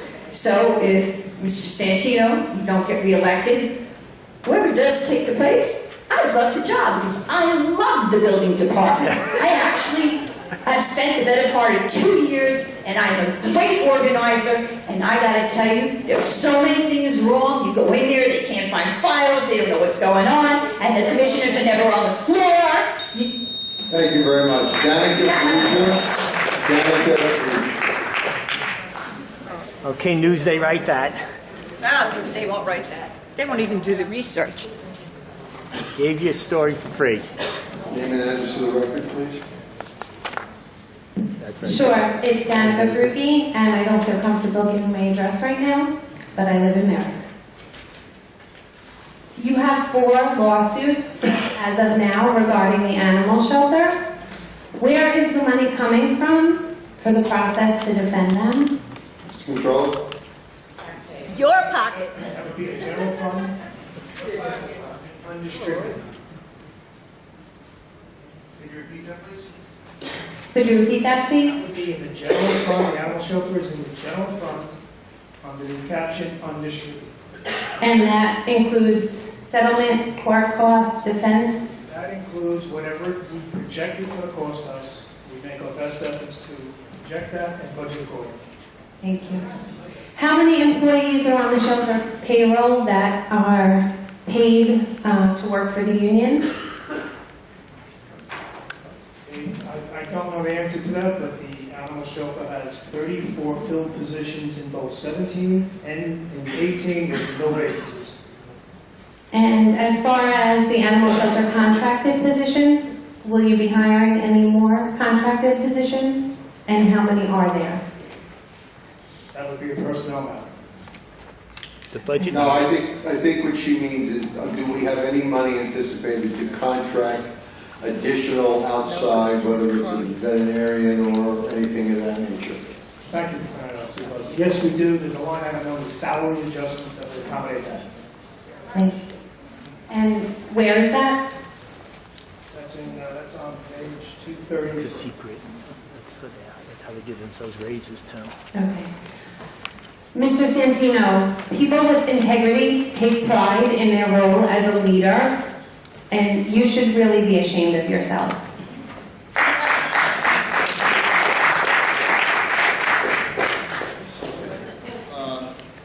Now we'll hear from members on the budget. On the budget.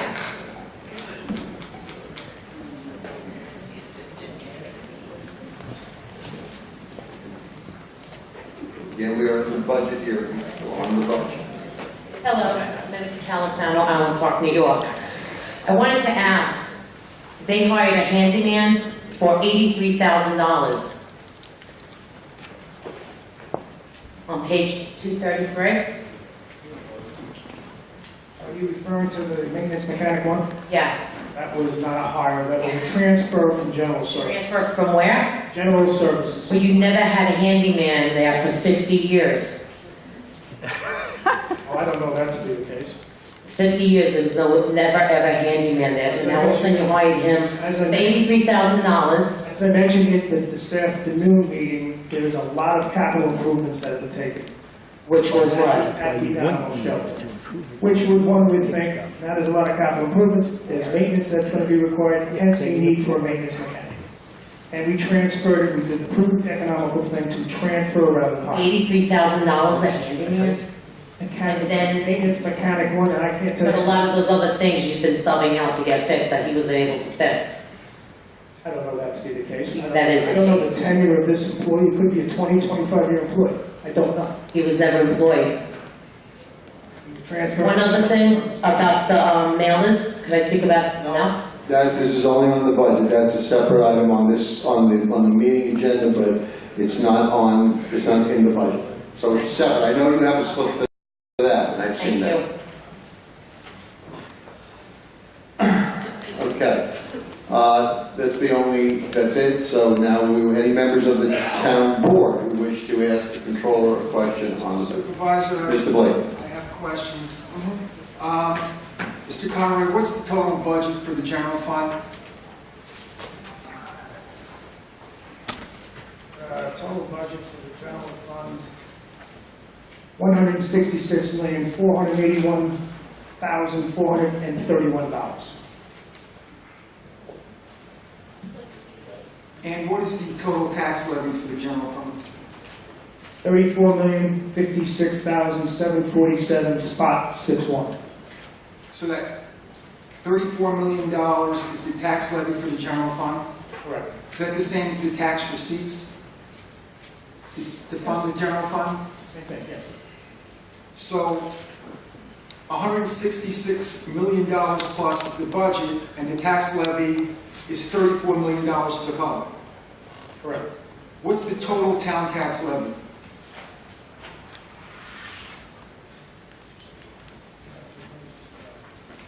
Council, just give me a minute to sort through my papers.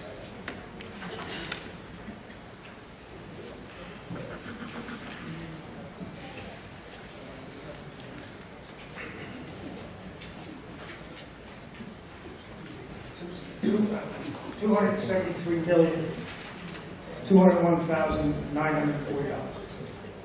That is the imposed 2018 tax rate. What was it the year before? $269,979,212, spot 37. Okay, and the year before that? $269,614,335, spot 37.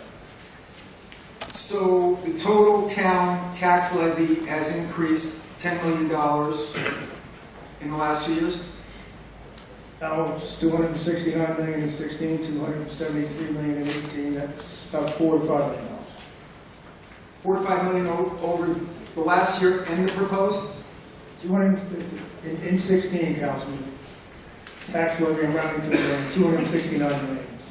The tax levy, the increase in the tax levy last year was over $5 million, correct? No, How much was it? the increase in, Over the previous year? I'm a bit confused, so I can sort through this. 217 over 216.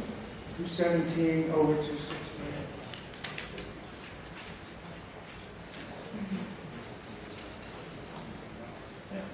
Actually, it was a reduction of $2 million. $2 million, so there was no tax increase last year.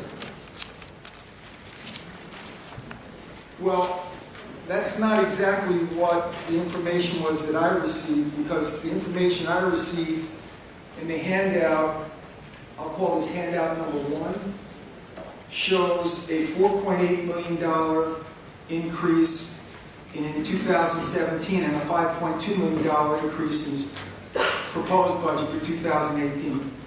2018 is corrected 5%, yes. And what about this number of 4.8 here? Okay, but this is your document, right? Okay, so it's showing a $10 million increase.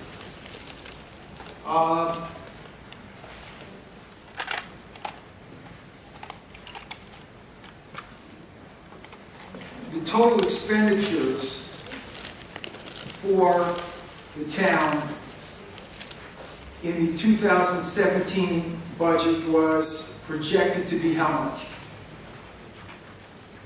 $422.3 million. Okay. So how do you arrive at the difference between the $273 million and the $422 million that's being proposed? Other revenues. Well, mortgage recording tax, sales tax, department revenues, and the like. Those are other revenues. Antenna departmentals in the water department, there's a listing of it. In fact, in our meeting, I think I gave you a schedule on it. Okay, so when you prepare the budget, all of the town's departments, as you indicated, they give you a suggestion of what they would like for their budget in the next year, the following year. They make a formal request, yes. A formal request. And do the park districts do the same thing? The park, yes. They make a request? The commissioner of the Parks Department that oversees the Park District makes that same request, yes. Okay. And what about the lighting districts? The lighting district, there's only one lighting district. Okay. Who makes that? The Commissioner of General Services oversees the lighting district and traffic control, and that gentleman makes the formal request. Okay, and that's also true of the refuse districts and the water districts? Refuse disposal district and the Green Collection District, that request is made by the Commissioner of Sanitation. And what about the sanitation districts? I just mentioned who that was. There's 3 collection districts and 1 refuse disposal. The private, sanitary districts? yeah, the privately elected sanitary districts. Privately elected commission, that's the commissioner operated districts. Okay, they create their own budget? They have their own commissioners who adopt their own budget. So yes, they generate their own budget. And I'm glad you brought that up because there was some comments that we don't, or we quote unquote rubber stamp their budgets, which we don't. What happens is those commissioners adopt their budget. Those budgets are submitted to the controller's office. My colleague next to me and I go through them. We meet with them. We also have, in the case of sanitation, we have the Commissioner of Sanitation of the town of Hempstead. And we review their budgets. Our jurisdiction over their budgets is with regard to their expenditure budget, with the exception of debt service. We have on occasion sent them back to amend their budgets. This year, fortunately, we did not have to do that. Is the tax levy uniform for every community in the town of Hempstead? No, it was not. Okay. So it increases or decreases in various communities? It increases and decreases with regard to the funds. The fund itself dictates that. And the fund it all depends upon what the fund's needs are. If it needs a tax increase, we have a tax increase. And I will tell you that in every case, in every fund where there is a tax increase, that tax increase goes to restore fund balance. Okay, so let's take Atlantic Beach, for instance. That's a community in my district. According to the calculations that I was given, their taxes are going to be raised almost 15%, correct? Subject to check. Let me just pull that up. What was that area, Council? Atlantic Beach.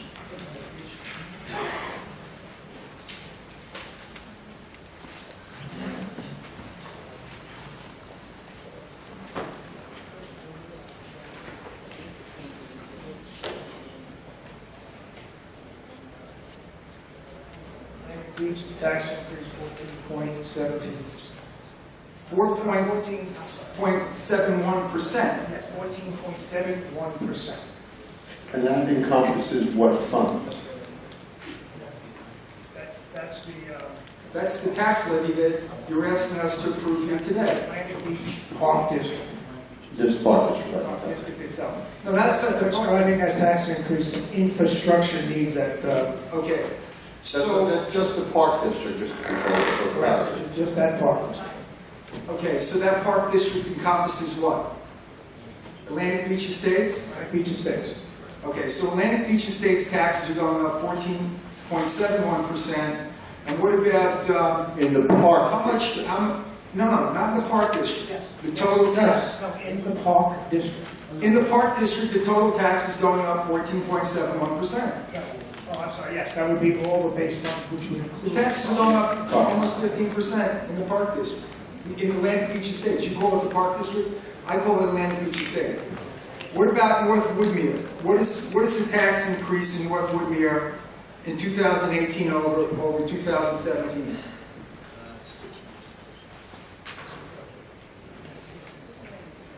Tax increase 6.58%. That's above the Cuomo tax cap, isn't it? Right, but the tax cap applies to the town of Hempstead and all, the entire entity. It doesn't differentiate by. So why are there communities in my district that are being taxed more than the town as a whole? As a matter of fact, there is no community in the 3rd district that is being taxed with an increase that is within the Cuomo tax cap. As a matter of fact, Cedarhurst is 4.5%, East Atlantic Beach is 4.5%, Elmont is 4%, Franklin Square is almost 3%, Inwood is 3%, Hewlett is almost 3%, Lawrence is 4.5%, Lynbrook, the small part that I have, is 4.5%, Malvern is 4.5%, North Valley Stream is 4%, I said North Woodmere is 6.58%, South Valley Stream is over 3%, West Hempstead is almost 4%, and Woodmere is almost 4%. So why is it that every community in my district is over the 1.94% tax increase that's being advertised? I believe it's basically twofold. Number one is the concentration of residents in that area are quite slim as compared to the town of Hempstead at all. And in addition to that, beach clubs, a lot of infrastructure improvements have been made over the years, which is driving up the tax increase. There's one beach club that was destroyed by Superstorm Sandy that we rebuilt. And that applies to Atlantic Beach, but that doesn't apply to every other community in my district. All right, let's move on to another subject.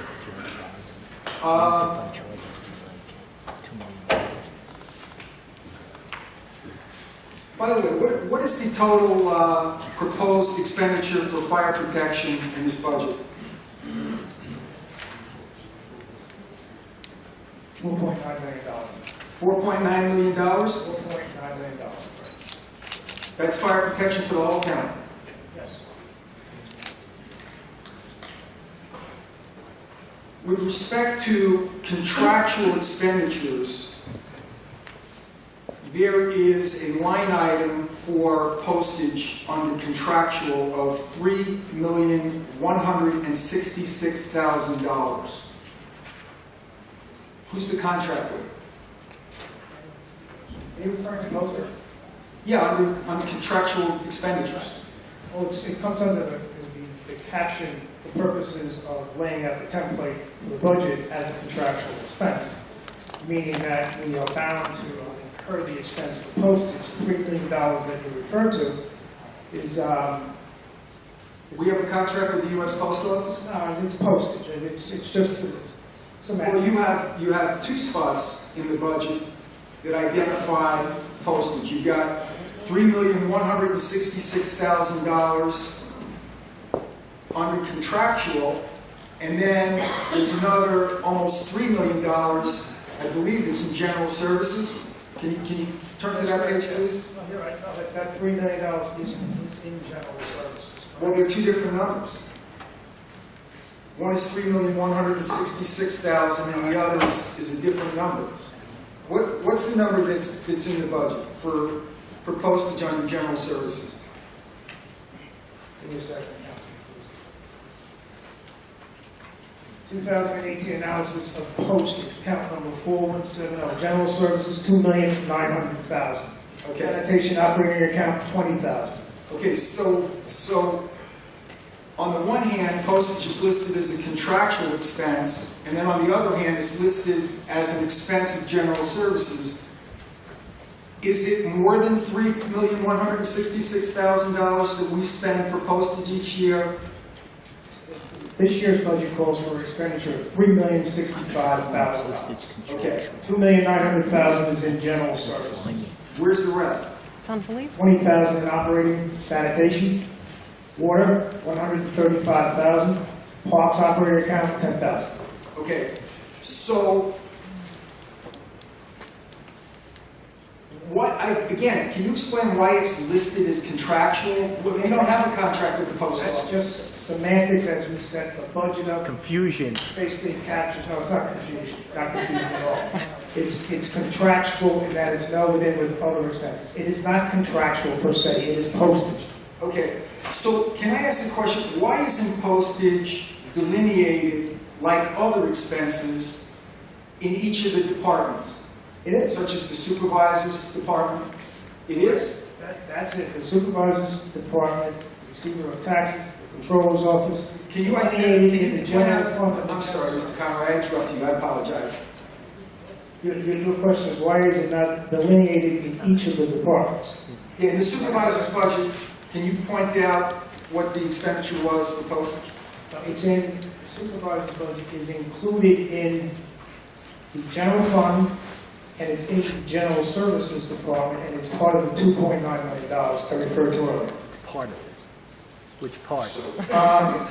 I just don't understand. If I'm having a hard time understanding that, with all the years of experience I have in government and as a councilman, how people could understand that it's a contractual expense and the postage that's used by each department is not delineated. Who keeps control of the postage? Who controls how much is spent on the postage? Whose responsibility is that?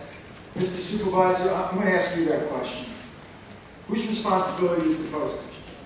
No, Mr. Supervisor, I'm asking you. Well, and I'm asking the controller. He doesn't set policy, he's the numbers guy. Mr. Controller? Commissioner of General Services. The Commissioner of General Services makes the decision on how much we spend on postage. In the general fund. In the general fund. Where else is there postage? As I mentioned earlier, sanitation operating account, $20,000. Water operating account, $135,000. Parks operating account, $10,000. Okay, so aside from those relatively small numbers, the Commissioner of General Services makes the determination that we're going to spend $3,166,000. Okay, can I ask some questions of the Commissioner of General Services with respect to that? No, we're going to address all the questions on the budget through the controller. No, there's officers of the town that have made recommendations. I want to know how they arrived at the figure for the postage. Mr. Controller, the question I think you answered is that some various departments, the bulk of it is the Commissioner of General Services.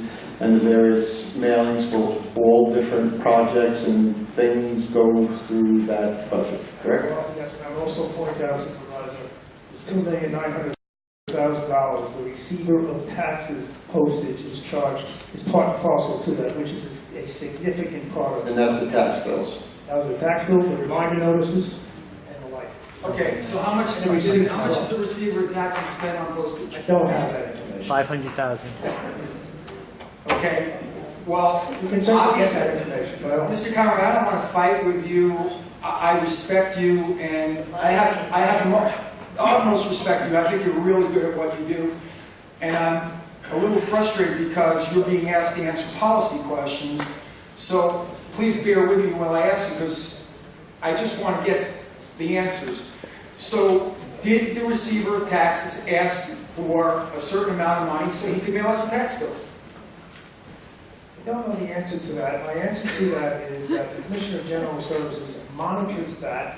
He may have had a conversation with the receiver, and I can tell you that number is relatively easy to get because we know the number of tax bills, we know the number of reminder notices, and we know what the postage is per each one of those items. So it's a mathematical picture. Well, who controls the postage then? You know, I think the taxpayers want to know that someone's keeping check on it. So it seems to me that if you've got $3,065,000 for postage, you would want to know how much does the receiver of taxes need? How much does the town clerk need? How much do the council members need? How much do each of the departments need for postage? And then you come up with a figure, and you figure out whether it's a reasonable number or not. And if it's an unreasonable number, then you go back and you try to cut so that it comes into a reasonable number. Does that make sense? That makes sense. Is that what's done or not? To a certain extent, yes, that is what's up. It is monitored But by, nobody knows how much each department's asking for.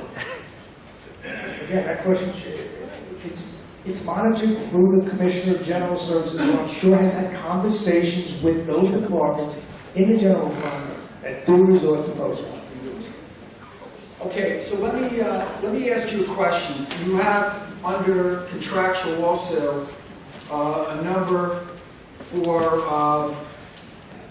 other fees and services. I think it's line 4151. This is general fund. It's under contractual. I don't know, what fund are you referring to? It's your document, Mr. When did we get that? Conroy. It says other contractual expenditures. It's the handout that you get with respect to contractual expenditures. It's a number of last year it was $5,129,000 and change. This year it's $4.8 million and change. What are those fees and services for? I don't know. The handout that we had handed out to the council members as other contractuals, $36.3 million in 18. Are we talking about the same number here? Correct. Okay.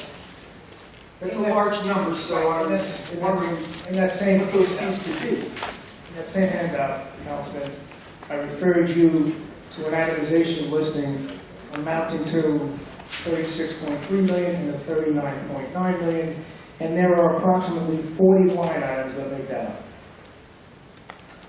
So, are you saying that these numbers don't add up to $36,300,000? Oh, I'm saying they add up exactly to the $36.3 million. So what is the itemization? what is line item 4151? A request for $4,854,935. Wait a minute, I don't So know. what's right? Would you like to come up and take a look?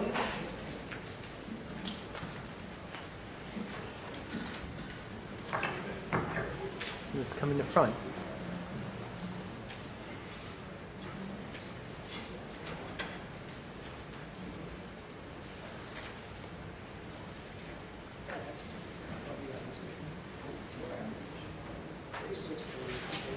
Why don't, Mr. Conroy, why don't we do this so everybody can hear?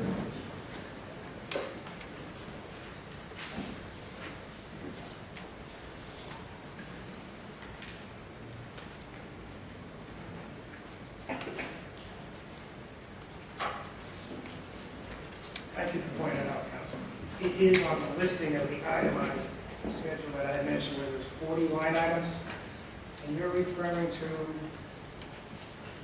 again, what was the number you were referring to? 4151, fees and services, $4,854,935.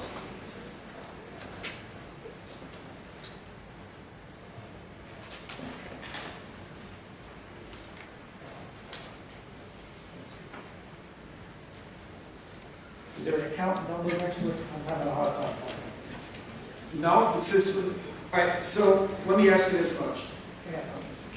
Let's shift gears. So in fees and services, would that include legal fees? Yes, it will. Okay, how much did we spend on legal fees in 2017, and how much do we project to spend in 2018? Outside legal counsel, not town attorney, not attorneys for the various, excuse me, let me just finish, and not for the various departments. How much? What you're referring to is outside legal counsel. Outside legal counsel? That would be budgeted in all of the different departments and the different funds. So we'd have to go through the whole budget and do a tabulation of all of it.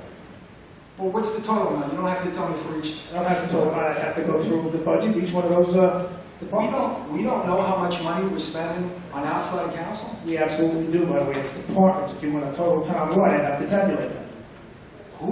Who controls the amount that we spend on outside counsel?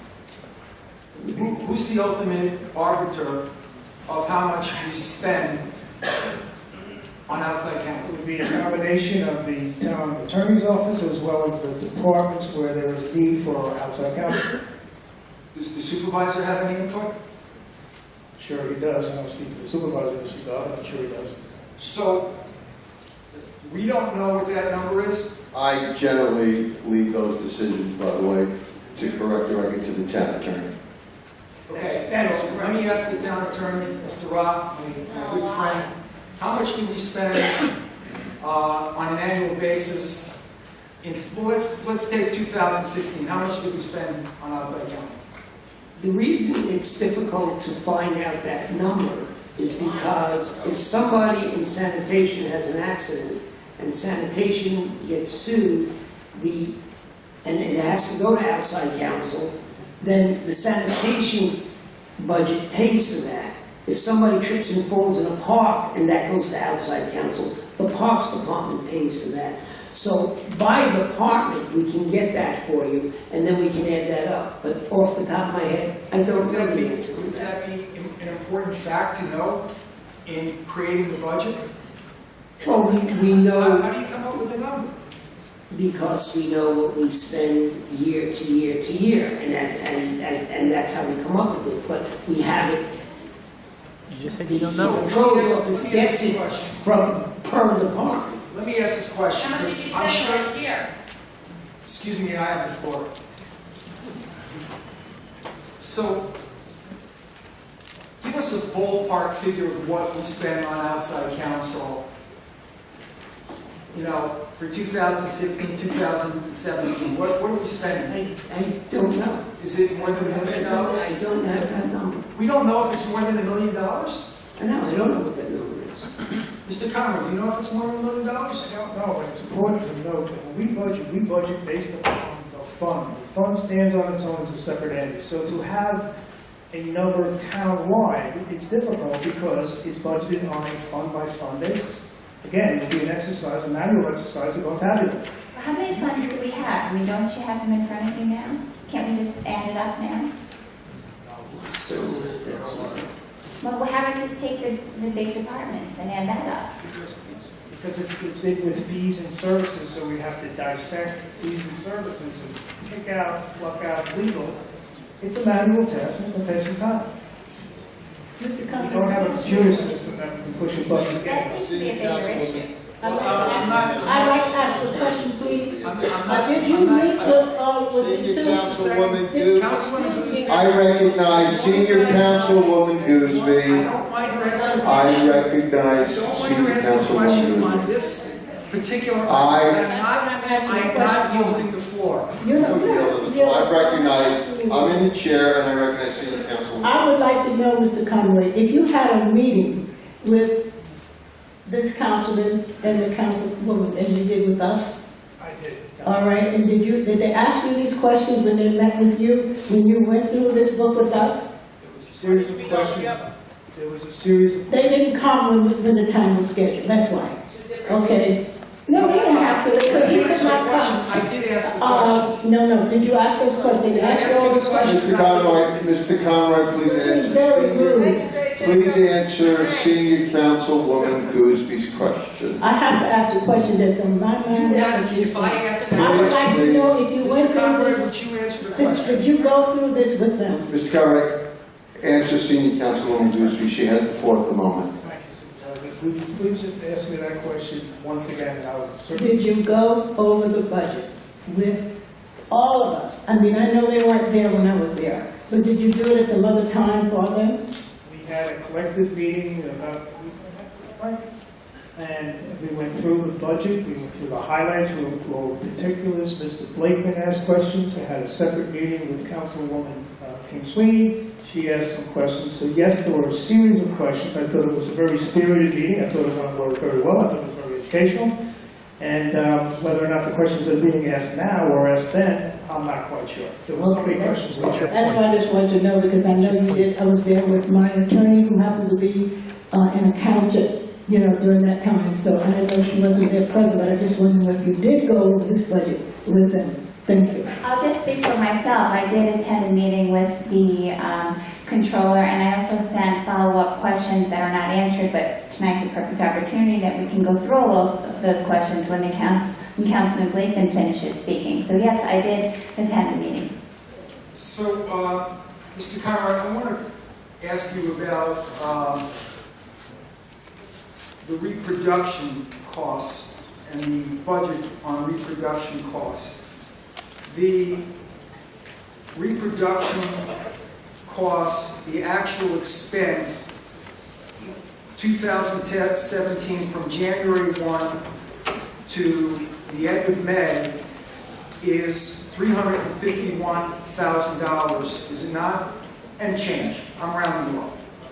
$351,036.02. That would be for the 5 months in 2017. Okay, so, and then what was the budget for, $550,017. so the budget was $550,000 for 17. The reproduction costs already from January 1 to the end of May is 2/3 of the whole budget? Approximately? Okay. Are we going to be over budget on reproduction expenses this year? No, we will not. I think a lot of those expenses should be considered as seasonal expenses, and I think you probably got a lot of that as of May 31 in there. Okay, because I'm wondering what season that is, because in the whole year of 2016, what was the reproduction expense? I'm sorry, Councilman? 2016, what was the actual expense for reproduction costs? $168,000. $168,000 for the whole year of 2016. And for 2017, in less than half a year, it's double that? A large majority of these costs are paper, so I would venture a guess back in 16, we had a large inventory of paper, not requiring any large expenditures. Oh, boy. That's a lot of paper. We store a lot of paper because we take advantage of a big discount in the paper business. Okay, so it would have nothing to do with the election year, would it? Because 2016 was an election year, and 2017 is, and we're spending 2.5 times more, at least in 2017, on reproduction expenses than we spent in the whole year of 2016. Can you explain that is all due to paper expense? I'd have to analyze that. Get back to it. Wouldn't that be an important thing to analyze? It's going up 2.5 times. From 2016 to 2017, it's gone up 2.5 times. I'm sure the controller staff has done this. I know you appreciate the fact this is an extremely large budget, and then I'm sure that back in the paperwork there is an explanation for why there was a difference. But that would be an eye-opener, wouldn't it, if something that magnitude went up? Why don't you explain it in a public hearing? how much did we spend, how much are we proposing to spend for youth services?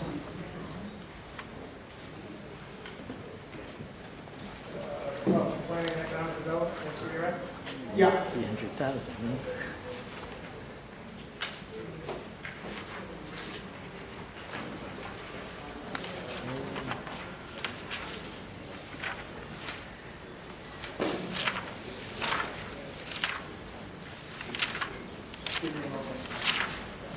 Let me see if I can refresh your recollection so you don't have to spend too much time. Would it be $85,000?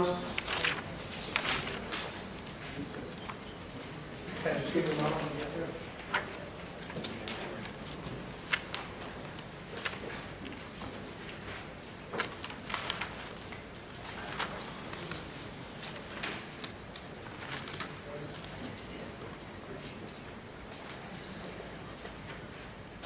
$54,512. How much?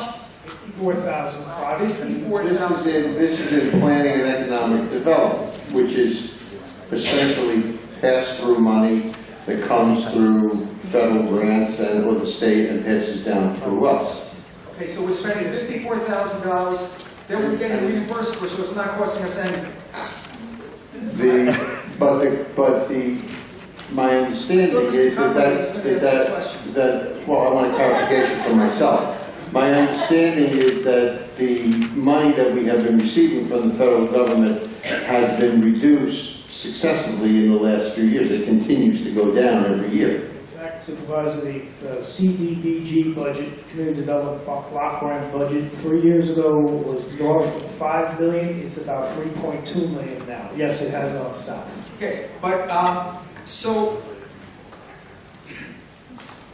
do you know how much we're spending in youth services for a town? I can tell you that this line item we're spending on the Lakeville Youth Federation and Oceanside Community Center, where we get a grant for the Oceanside Community Center. Okay, so we're spending less than $50,000 on youth services. We're spending $4.9 million for fire protection for the whole town. But according to your calculations, would it be reasonable to assume that we're spending more on reproduction costs, postage, and legal fees than we are for fire protection and youth services? Mr. Conlon, what do we spend on youth programs? What do we spend on youth programs? Our lacrosse camp, our Camp Anchor, all the various other programs that we have for youth in the town of Hempstead that come through other departments. We're talking about young people in crisis. We're talking about a heroin epidemic. I'd like to know what we're spending on that. Well, Mr. Controller, just so... Do we spend anything on that? The money that, because a misapprehension may be that that's the only money we spend on programs for young people. We spend, by the time you put in Camp Anchor, I don't want you to characterize my question. I'm characterizing what may be in the mind of people sitting here. Mr. Conroy, if you could, what is the, just give us some of the variety of programs for young people that the town funds. How much does it Over the cost? Parks Department, we have a lacrosse program, we spent about $85,000 there. How much money do we spend on drug treatment and drug education for youth in the town of Hempstead? How much is in this budget specifically for that? That's part of the line items, I don't know, it's buried somewhere, I have to do an analysis. Okay, it's not a big number though. Obviously you'd know it if it was a big number. It would be fees and services or some other line item we have. It's not a big number. I don't know that to be the case, I don't know that to be the case. Well, if it was a big number, you would know. Mr. Conroy, come on. You would know that. So how much do we This spend? budget is extremely big and very cumbersome, so. I understand. There's 245 pages in this budget. I understand, and I think you do a great job. I really do. I think you're a real professional, and I appreciate it. My questions have more to do with policy decisions and not you, but since you're the only one that can answer the questions, I understand your hands are tied. So, now, how much do we spend on veterans programs? in the town of Hempstead? Mita? I can tell you there are, in the general services department, we have 3 employees dedicated to veteran services. Their total salary is about $245, but combined, when you factor in benefits, they're probably somewhere around $400,000. So the whole department is about $400,000. So basically, if we lump that in with fire protection, youth services, and veterans, it would still be less than what we spend on outside counsel, postage, and reproduction costs. Am I in the ballpark? Well, the other thing I would say is when you mention fire protection district, which we're not taking into account the commissioner-operated fire department. Yeah, I'm talking about our responsibilities. Our responsibilities. Okay, so let's turn to the councilmatic districts. Bruce, could we do a point of personal privilege? Is there any chance we can make it a little warmer in here? I see people with coats on. He likes it cold. So, Mr. Conroy, with respect to councilmatic districts, in the councilmatic districts, there is a line for, well, first of all, you say that the department heads prepare a budget for councilmatic districts, correct? Yes. Okay, so I was never consulted on the funding for councilmatic districts. I know Aaron King Sweeney wasn't consulted, so who prepared the department request for the majority, leaving out the senior councilman? Senior councilwoman. Woman, excuse me, apologize. Who's prepared that budget request?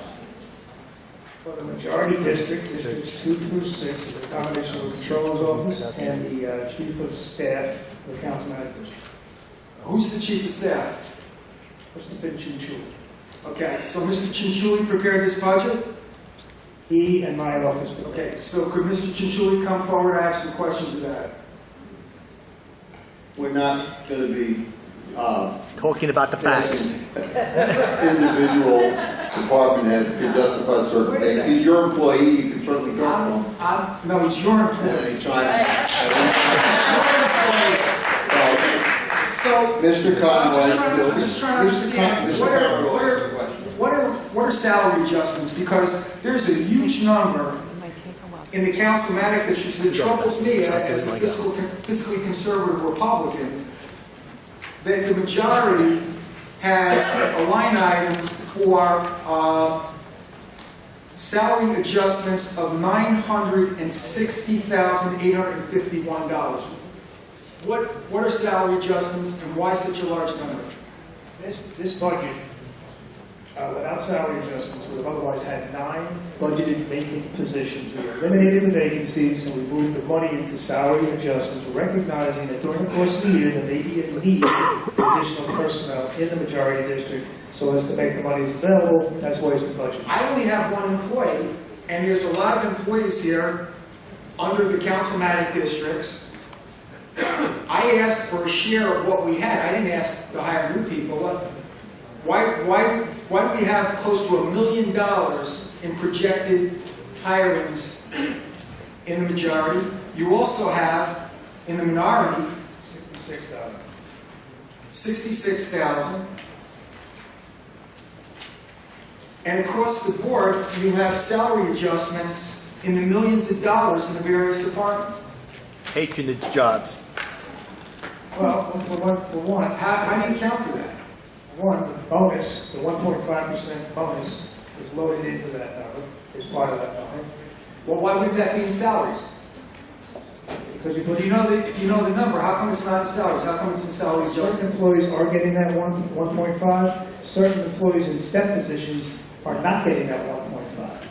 So we have to determine. based on the contract. Based on a contractual relationship, correct. Right, so the And it doesn't as. collective bargaining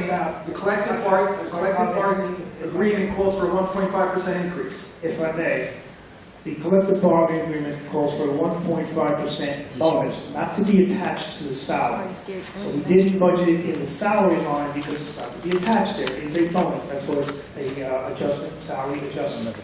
But it's basically your salary, right? It's not going to affect your salary. It's not going to have a benefit to you in terms of a pension. Okay, so it's a cash payout that doesn't affect your pension. Correct. And that was negotiated in collective bargaining agreement. Correct. Okay, but in the councilmatic portion of the budget, just for the majority, I'm not speaking for your side, I hesitate to do that. The total budget is, for salaries is, let's see, That's reproduction. can you help me with that? What is the total amount just for salaries? Is that $2,037,720? So 1.5% of $2,037,720 is not $960,851. Right. There's a couple of components, that being one of them. Also, when somebody leaves, and we pay out vacation and sick, that's not budgeted anywhere in here, so that's in that the salary. That's the means by which to fund. There's a couple of items that are included in it. Let's pretend that we don't hire those extra people and that there's $900,000 left over. Where does that money go? Can that money be transferred from the councilmatic district budget to another budget, let's say the supervisors? It has to stay in the councilmatic district, and if it's not spent, it'll be then reclassed down to fund balance, which will help us get back into compliance with this board's resolution that was passed in 2009, maintaining a fund balance level of approximately 1/3 of You expenditure. can't do an interdepartmental transfer of funds, is that correct? No, has to stay in that department. So what happens to that money unspent will go down to the benefit of fund balance. So why is it such a large number here? Because again, there was 9 vacancies that we eliminated, but we didn't eliminate the dollars. We left the dollars intact. If there is Why would you do that? Because if Why not just give the money back to the taxpayers? Because first of all, there's a couple of reasons. We're out of compliance with the town board resolution, whereby we have to have a fund balance level of 1/3 of the expenditure. We're about $40 million away. Reduce So expenditures. if this money is unspent, What happened to the fund balance that were $40 million away? over the last 10 years, we didn't raise taxes and the like, and we went over this in our meeting, we balanced our budget with the use of fund balance. We depleted our fund balance. So over the last 10 years, is it your testimony that the budgets that were passed by the town of Hempstead were structurally For the imbalanced? record, this is not testimony, correct, Mr. What do you want to call it? Sir? It's not sworn testimony, but it's testimony. Well, I don't get cross-examined, so whatever you want to call it. So, can you answer my question? The testimony, or which? We're not sworn, don't worry about it. What Do exactly? you have anything to be worried about? I don't know. I'm very proud of this budget. I'm very proud of the people I work with. What was your question again? I'm so sorry. The salary adjustments. There's millions of dollars in salary adjustments. There's almost $1 million just in the councilmatic districts for salary adjustments. You're saying that if we don't spend the money, it's going to go for the fund balance. The fund balance is $40 million out of whack right now. That's a lot of money. I don't know. Okay. And it's And not. I'm trying to figure out how we got there so we don't make the same mistakes. So in the last 10 years, The last 10 years, recognizing that there are contractual expenses that are rising in salary, certainly medical. Over the last 5 years, medical expenses has been up by about 8% a year. Our pension obligation has been up significantly. Our infrastructure and debt service is up as a result of Sandy. Rising costs. but we're spending 2.5 times more on postage with all these rising costs that we spent in 2016. It doesn't make sense. So let me ask you this. So basically what you're saying is over the past 10 years, the budgets have been structurally imbalanced, out of balance. Is that correct? In saying that we had to use fund balance. Point of clarification, Mr. Conroy. The two budgets that I presented as town supervisor have been structurally balanced, which means no one-shots, no use of fund balance. Is that correct? $6 million loss. You couldn't use the fund balance because there was no fund balance left. Mr. Conroy, let's say that again. The only budgets that I presented as supervisor are structurally balanced, no use of fund balance, no one-shots, nothing of that nature. Supervisor, last year's budget called for restoration of fund balance to the tune of $400,000. This budget calls for restoration of fund balance of $21 million. Hence, both years are structurally balanced. So again, this budget calls for restoration of fund balance. This budget calls for restoration. This budget calls for restoration of fund balance of $21 million. Is that correct?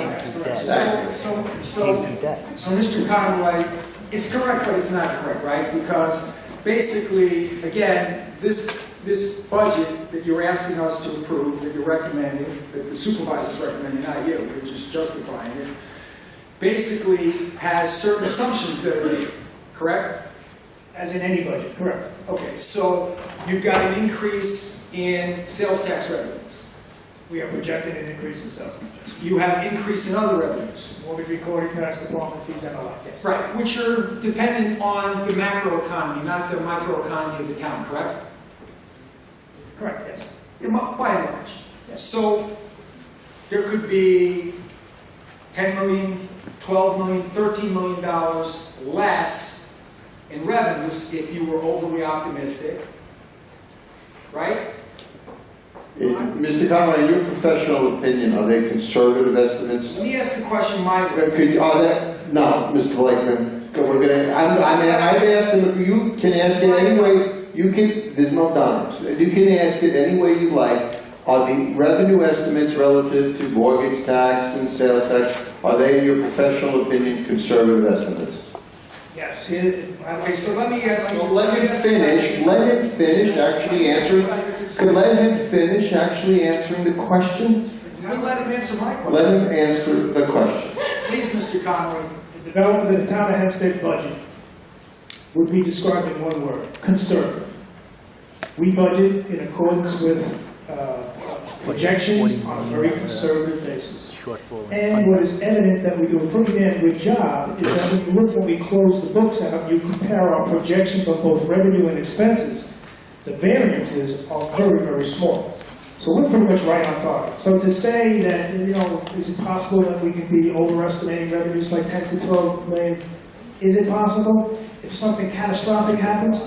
Absolutely. Well, not even catastrophic. Isn't the trend, we don't collect sales tax revenue for online internet purchases, correct?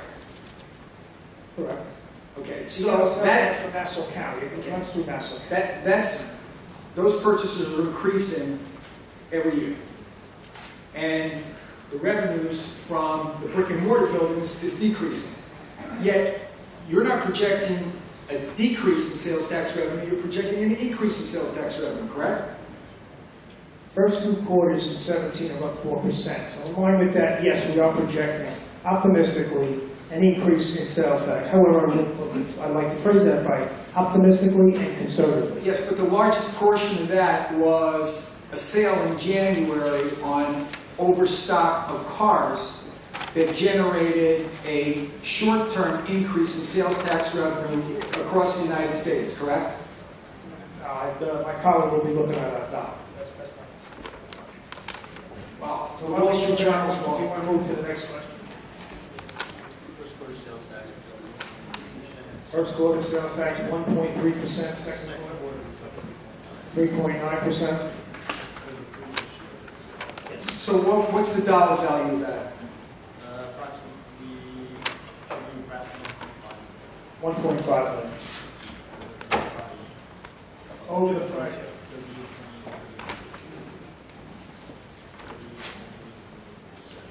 This is the longest budget you have to use.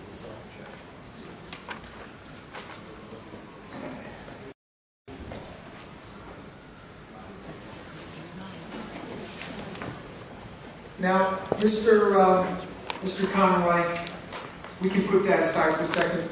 Mr. Conroy, with respect to entries in the tentative budget that talk about the 2017 budget as amended,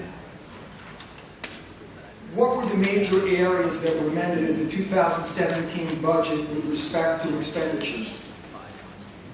Essentially, it's swap out of employees. You have to amend the budget. I'm sorry, can you? Swap out of employees is pretty much what's driving that. What do you mean by swap out employees? In other words, you have an employee that left and you change the title, there's a title increase, and you put another title in there. Can you do that from department to department? Consolidation, yes, consolidation of the So you garages. can transfer the funds from department to department? No, you can't transfer the funds. What you're doing is you're swapping out one title for another within the same department. But what primarily is driving that is consolidation of garages. Okay, so let's talk about what garages are being consolidated. Sorry? What garages are being consolidated? We're down, there was a number of garages, and we're down to two garages. I think it was 16 places where we repaired automotive vehicles, and it's now down to 2. Are there any plans in the 2018 budget to close any of the public works yards? Or consolidate any of the public works yards? Not that I'm aware of, no. Okay, because the people in Franklin Square and in Inwood and North Woodmere and Woodmere and Elmont have expressed a lot of concern over a proposal that I didn't even know about, and those 2 yards are in my district, to consolidate the Franklin Square yard with the Inwood yard. That's not in the budget? Nothing in this budget. Was it ever discussed through the course of the year? Nope, wasn't discussed. Because I know there was an appraisal, and I know that there was a contract that was being prepared. And the people that live in the 5 towns wanted to know how they're going to get their snow removal from Franklin Square. And the people in Franklin Square were worried about resources being drained from them. And people from Elmont were worried about resources being drained from them and being sent to other places, which wouldn't be cost efficient because it would take so much time to get there. It would eat up labor costs and it wouldn't be efficient at all. You agree? What you're laying out is correct, I agree. Thank you. I want to tell you that none of that is contemplated in this Okay, budget. thank you very much. Any other members of the board? I have a couple of questions. Page, I think it's not numbered, but it's I believe the 5th page in the preliminary budget document. It's the first full paragraph, the second sentence. It says, in March of this year, our government earned its 3rd consecutive upgrade in its financial outlook from independent and nonpartisan credit raters. That sounds really positive, except that we had 3 consecutive credit downgrades. The last credit downgrade was accompanied by an outlook upgrade, but we had 3 consecutive downgrades. That's the news flash. So it's like my son getting an A+, an A-, and then coming home with a C+ and telling me, but Mom, there's a plus at the end of it. Now, I don't know if you're aware of this or not, but the rating agencies have changed their matrix, their scorecard, and how they do ratings. And I would attribute most of that to the change in the scope of the rating by way of the matrix of the scorecard. And that's why Mike and I are on the rating agency calls with both Moody's and S&P, and they were very positive in their remarks as to the outlook. And I will tell you what, I have to say, and the downgrade again, is let's take a look at the matrix. The scorecard has changed. And that pretty much drove that downgrade. Why would they have a downgrade and an outlook upgrade? Mr. Controller, you were cut off. You were about to talk about what they said in their when they increased the outlook. They were very positive in the outlook. They memorialized it in their write-up, and they said to us, if this comes to fruition and your numbers are good in your budget, we anticipate that they will be good, you can expect some positive things out. Yeah, I understand what an outlook upgrade is, but for you to omit the fact that it was downgraded along with the outlook is disingenuous.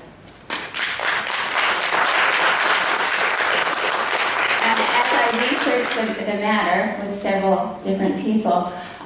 This sort of the usage of this terminology, while not ideal, in the context of a political campaign might be deemed to be puffery. I would prefer to be truthful, but it would be deemed to be puffery.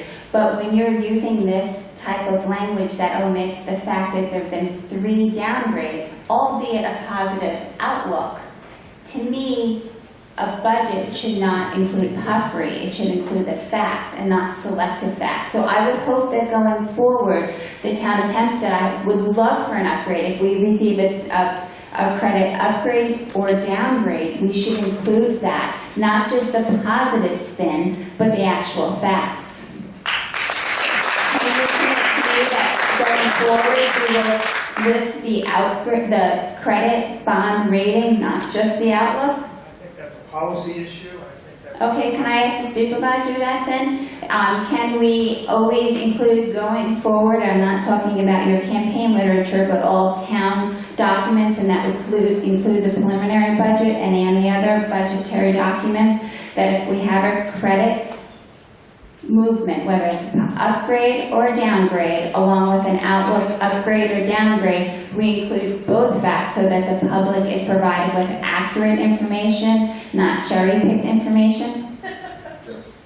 Thank you. Okay, so we have that on the record, that we will include, so that's, thank you. I genuinely appreciate that, Mr. Supervisor. So I look forward to, and in fact, I hope there is an upgrade next time, and a outlook upgrade as well as the credit rating. So that was my first question. The HR budget. Yes. Can we talk about a budget for harassment training?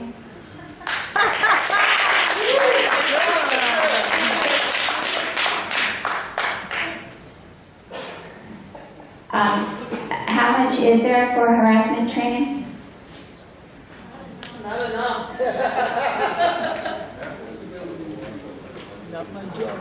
Mr. Salmon, do you know that off the top of your head rather than searching through documents? Mr. Salmon?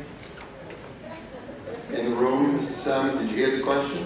I didn't get the entire question, Supervisor. The question was how much do we expend annually for various diversity, harassment, training, things of that nature? Most of it's currently done in-house.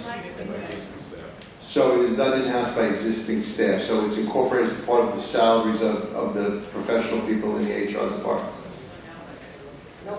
So I'm not normally about spending money. I am a conservative Republican, but maybe we want to increase the budget just a pinch to include some outside harassment training, because one might suggest, based on what happened during the town board meeting this afternoon, the previous town board meetings, the fact that a senior member of supervisor staff informed my staff to go F myself, I would think conservatively we might need some harassment training in the town of Hempstead, which could save us a tremendous amount of legal fees. So maybe it might be worth it to add just a pinch of money so that we can avoid all these problems going forward. Mr. Supervisor, would you go along with that?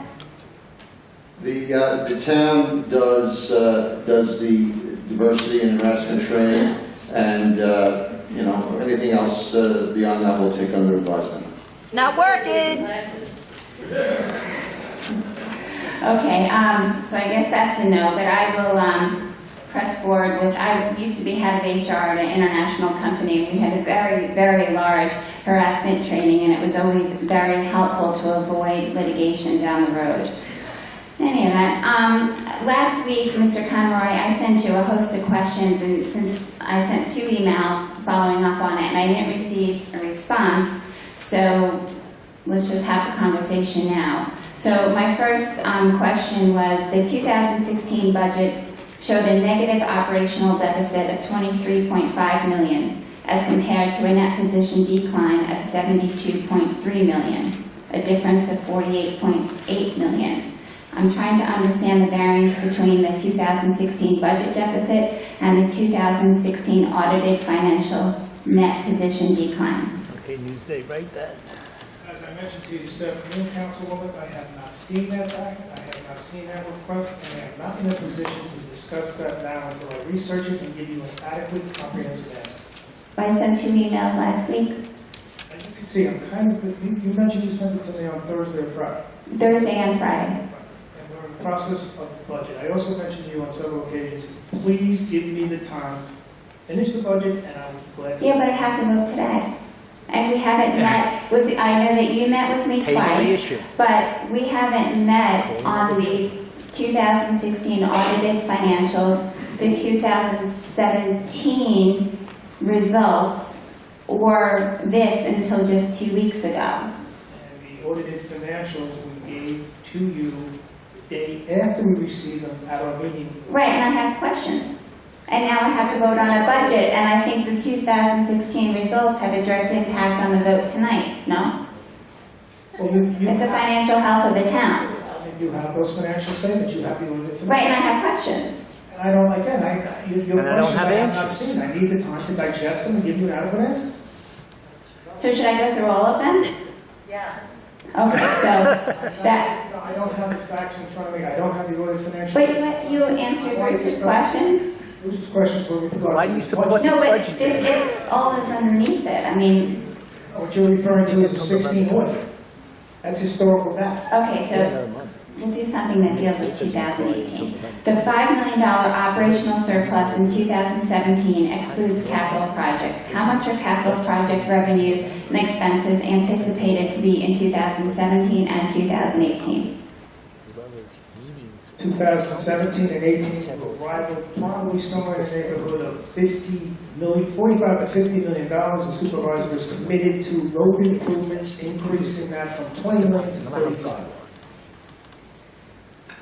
And will those be spread equally throughout all the districts? Road projects are done based on, it is attempted to do it across all of the districts, but it is done based on the most particular need, based on the professional assessment of the engineers in the engineering department. It has been, and since I have been supervisor and during my time on the board, as best as you can, it is generally trying to be spread equally across the entire township. You do have to remember that there are some districts, councilmatic districts, that are substantially include incorporated villages, where incorporated villages obviously do their own roads. We don't have any roads in an incorporated village. It's either a county road or a village road. So those districts may get, and yours is not one of them other than Freeport, those may get over the course of time less because there are fewer roads there that are the town's responsibility, whereas Councilman Dove's district, which is all unincorporated areas, may get a little more. It is, the effort has always been, and during my time as supervisor, it has been my policy as well, to make it as equal as is humanly possible, but obviously the most overriding aspect is need as determined by the professional engineers. And there is that aspect, and again, it wouldn't really affect your district. It would affect Councilman D'Esposito's district and Councilman Blakeman's district, and to a lesser extent, well, to some extent as well, Councilman Ambrosino's district, because he has Floral Park and Garden City. So the areas with villages in it, because there are fewer town roads, the numbers may be a little off. But again, it is attempted to be done as spread as equally as is possible. The overriding thing is obviously is a need based on the professional assessment, and then the aspect of the incorporated villages. But yes, the overall answer to your question is as best we can within those confines, we try to do it as equally as possible. No, I understand that. I only have one village in my district, so I realize, and of course there's necessity, particularly I guess a lot of towns that are near the water. I represent a lot of those towns, and the Commissioner of Engineering has done a terrific job and has visited lots of different roads, particularly in South Belmore with me, and I do appreciate that. But what I'm trying to get at is, absent the issue of emergencies, absent the issue of villages, should all the districts more or less be treated equally? Because my district doesn't even know that I'm their council member because there's no mailings of me in them. So how do we handle this so that districts are treated differently. And during today's town board meeting, I wasn't afforded the opportunity to speak. So if someone took off a day during the day to speak, they wouldn't have known that I was their council member. So how do we, from a budgetary perspective, treat districts equally so that myself and Councilman Blakeman can also access mailings when it makes sense? I'm not looking to spend a tremendous amount of money at all, but when it makes sense for the district, how can we use that mailing? When you talk about mailings, you're talking about... Well, I'm talking about being treated equally. Well, from a budgetary perspective, the fifth district. each one of the districts, when you factor in the minority district and District 1, and the majority district and the 5 districts, each of them have the same amount of money in this budget. About the same amount of money from a mailing perspective, because I think if you go over the last 12 months, you're hard pressed to find me in any of the mailings. Particularly the glossy color photo ones. Right? I can speak to the dollars. I can speak to the dollars. I can't speak to the... Well, then can I get those dollars? It's in your budget there. You look at But can I actually spend those dollars? It's not in the budget for the councilmanic district. Excuse me. It's in the majority budget of which... No, it's not in the majority budget. You said the postage is in general services, controlled by the supervisor. Postage, I stand corrected. You're absolutely And reproduction costs are in general services.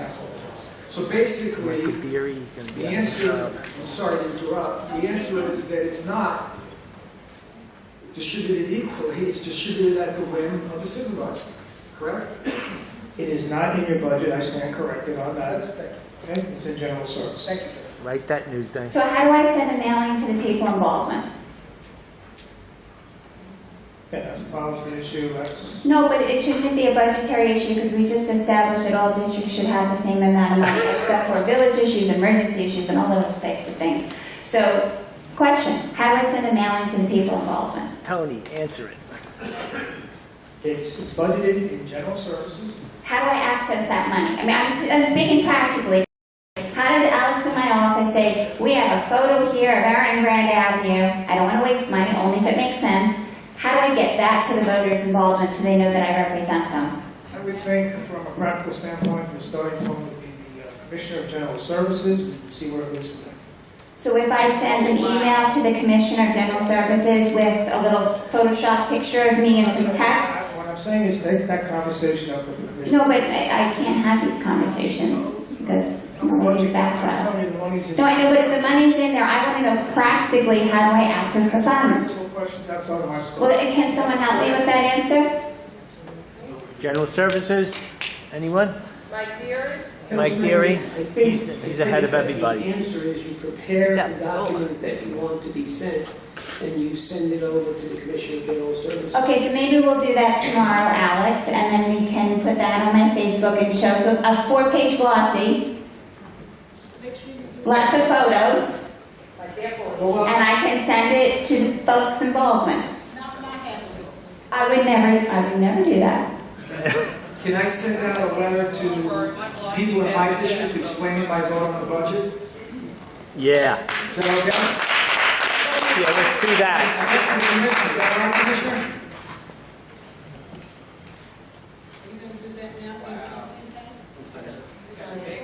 Mr. Conroy, are there any other questions of Mr. Conroy? Yeah, I do have a question. On page 107, that's Council District 5, it has me, my salary at $71,000, a legislative aid at $75,000, and it's a total of $146,000.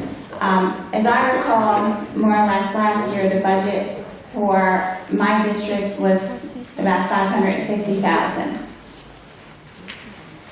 So can you explain to me the change? The change is the creation of a majority district, and the remainder of those items that would otherwise be budgeted in your particular district is now being pooled in the majority district. Who asked for that? I didn't ask for that. Who asked for that? Who made that request? I have to go back and look at my notes. I think we know. I had There's a lot of questions here. I have to go back. Okay, so basically, you don't know who asked I have them in my notes, again, 26 departments, there's a lot of work that goes into this, and I don't recall this. Mr. Conroy, we had about a 2-hour meeting on the budget. At least half of it was consumed with this very topic. And we had Christian Truly, the chief of staff, was there. It got quite animated. I realize it wasn't your fault, this policy position, but I think you recall that meeting. So I think we recall some of the people who were involved with making this policy change. A particular question was asked, in particular, and I don't know, it would have been a consortium of people, I don't know. Okay, so it was the chief of staff during the conversation that we had that was quite colorful, that lasted at least an hour or so, and I voiced my strong opposition to this. Last year, the budget was approximately $500,000. There's correct me if I'm wrong, but this is what the chief of staff told me, approximately $5,000 to $10,000 in pencils and things like that. The rest was for salaries. My salary, which is mandated by law, and the rest was this bucket. And I only have 3 people on my staff that work for me, and when I got the paper out, we added up those salaries, we were far south of $550,000. I had a similar experience because I only have 1 employee, although she's terrific. So, Mr. Cinciulli, what members of the town board did you speak to concerning the budget request that was made for the councilmatic districts and majority?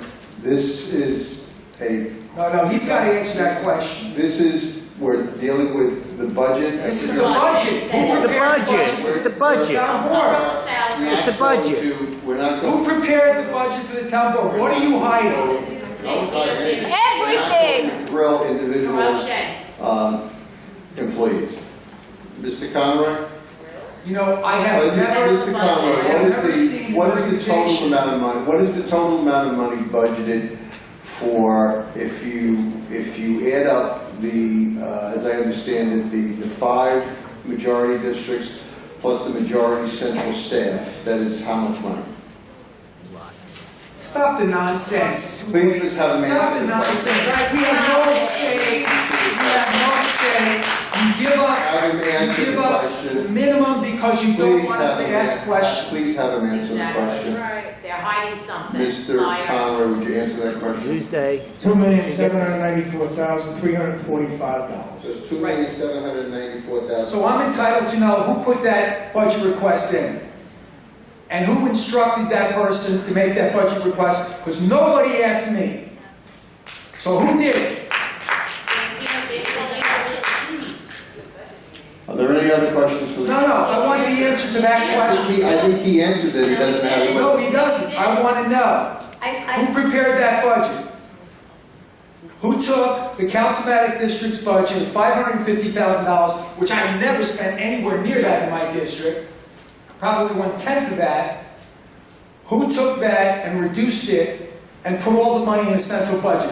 Who on this town board instructed you to do that? Mr. Controller, do you have that knowledge with you? I stand by my statement earlier. We deal with a lot of departments, there's a lot of data, a lot of notes, there's a lot of requests, and whether we not have that available, I will tell you that. The answer is, Mr. Conway, if you're going to be truthful, is that it was the supervisor's office that gave you that direction, that the supervisor's office made those decisions, that the supervisor's office took budget away from the councilmatic district so he could control all the votes on this board. That's the answer. That's not correct.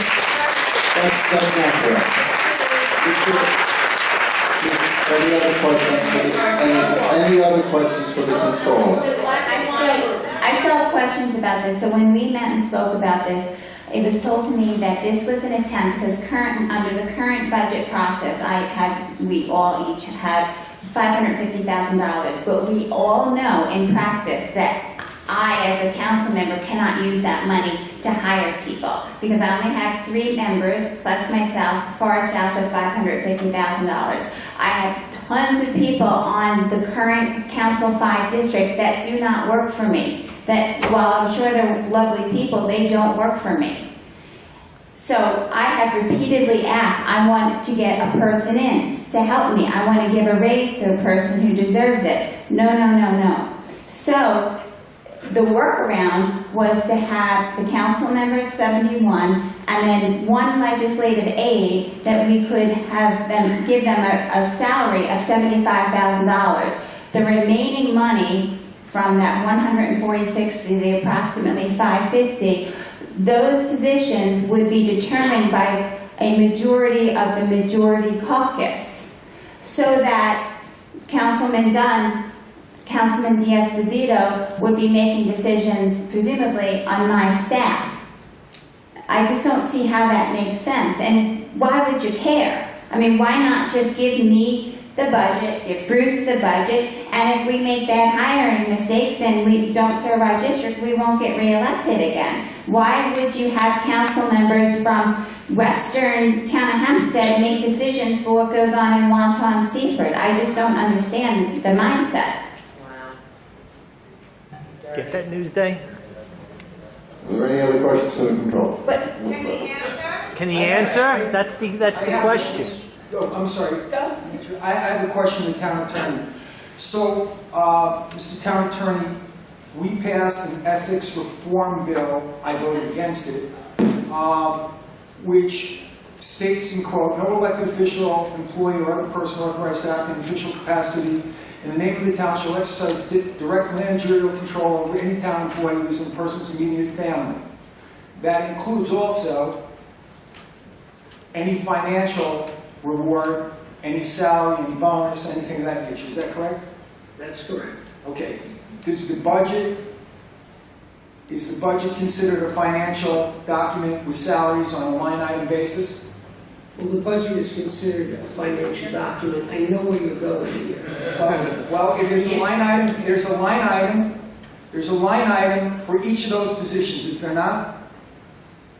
So if I had a relative that was on one of those line items, my vote would be affecting their financial interest, and under the law that was passed by this town board, and also the law as the Attorney General stated in the 2002 opinion, I would not be able to vote on this budget, correct? No, you're incorrect. Number one, the Attorney General's opinions I'm aware of, and they do not pertain directly to what the situation we have here. Number two, you're talking about a budget.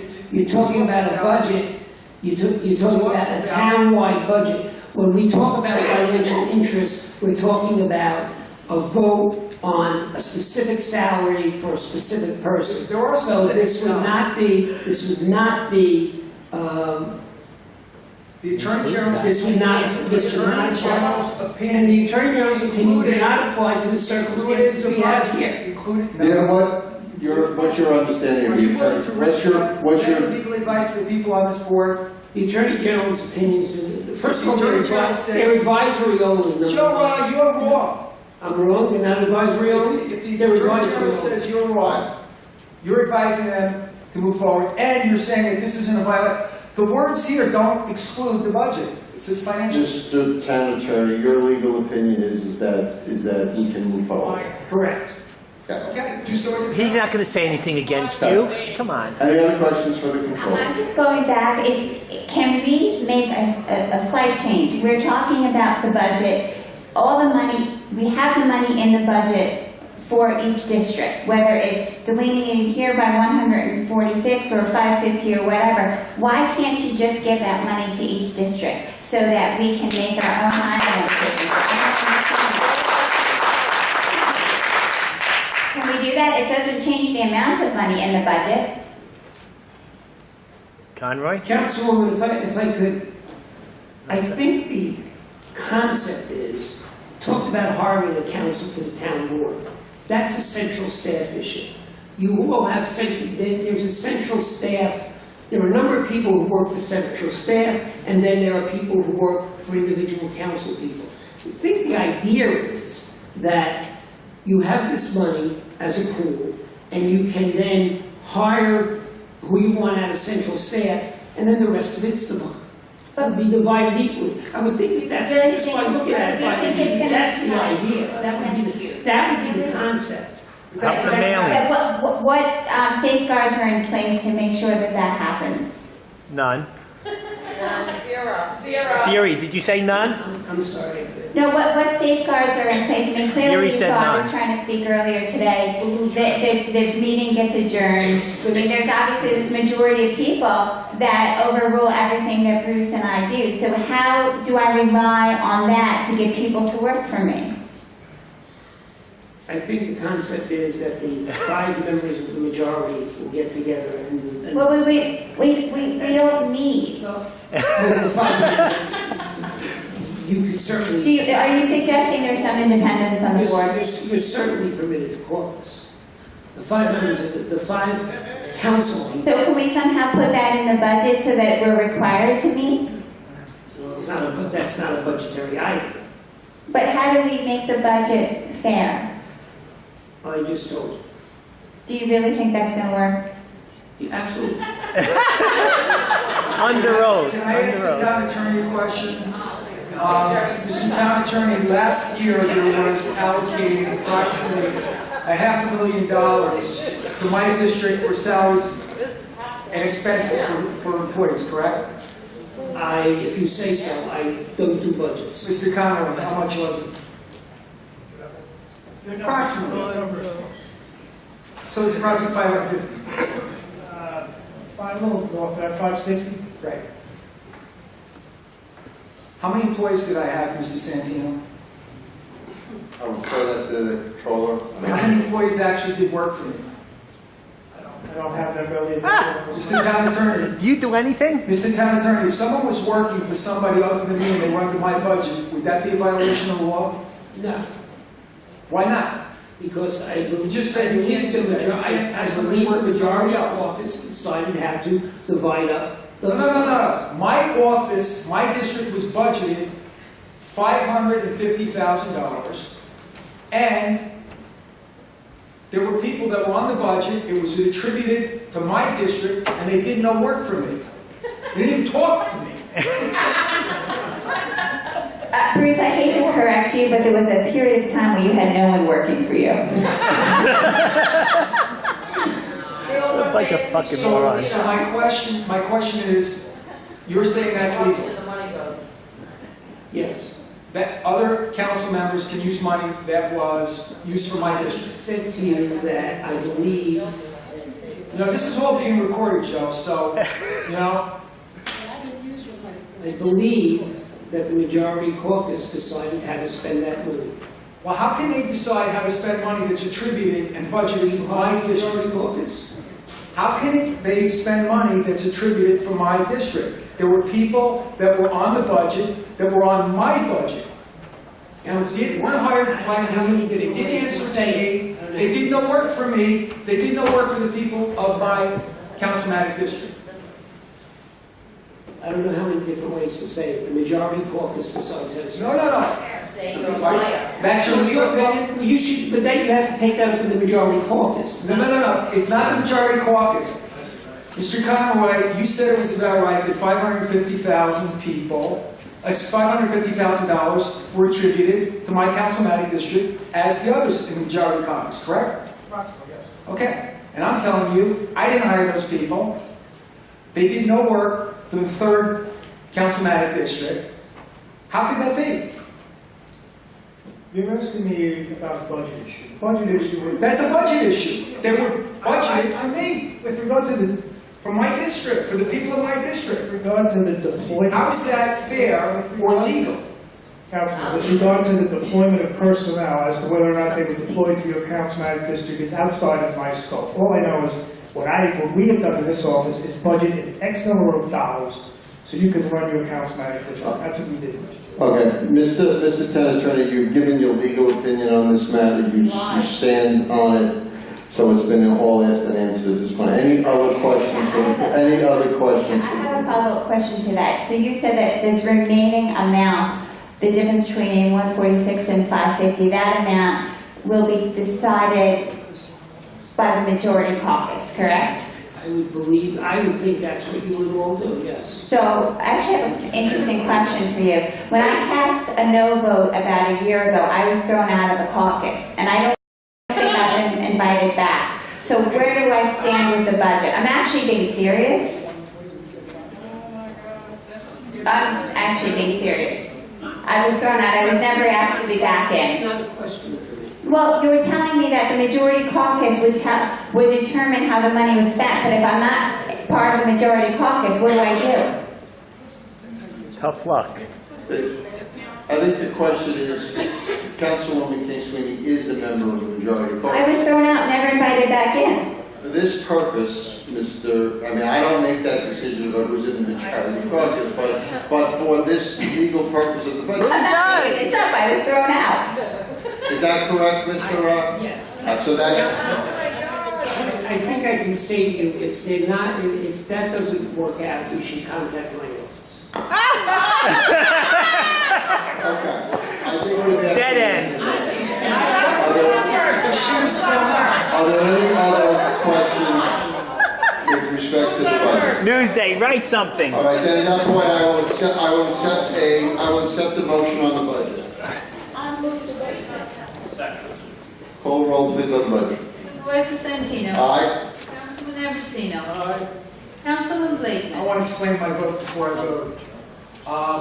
I think that this budget makes a mockery of good, honest, clean government because there is money hidden all over it. Nobody can indicate what is being spent where when it becomes a difficult question. If you have a question about $5,000 piece of equipment, there are answers.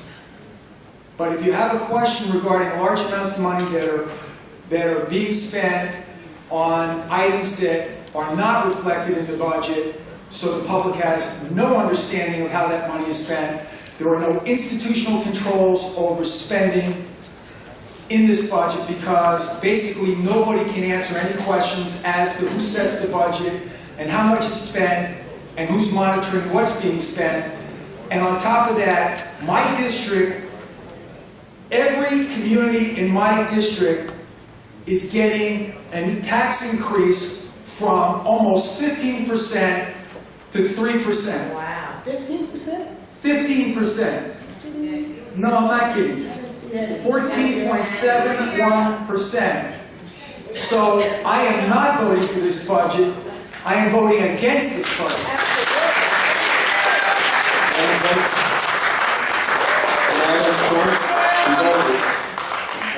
Councilman Blakeman. Go sit You down. voted. Councilman Diaz-Bazito. Yes. Councilman Dunn.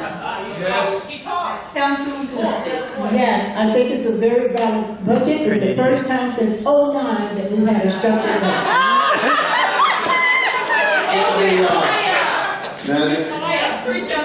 Thanks, Renee Jacobs.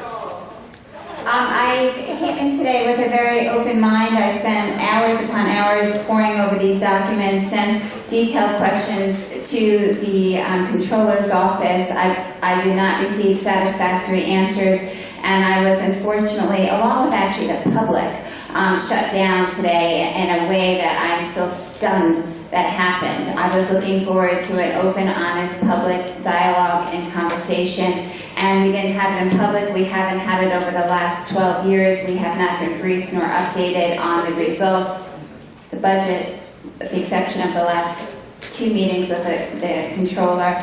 I would urge members of the town board to demand greater transparency on financial issues and everything else dealing with the town of Hempstead. So with a heavy heart, I vote no.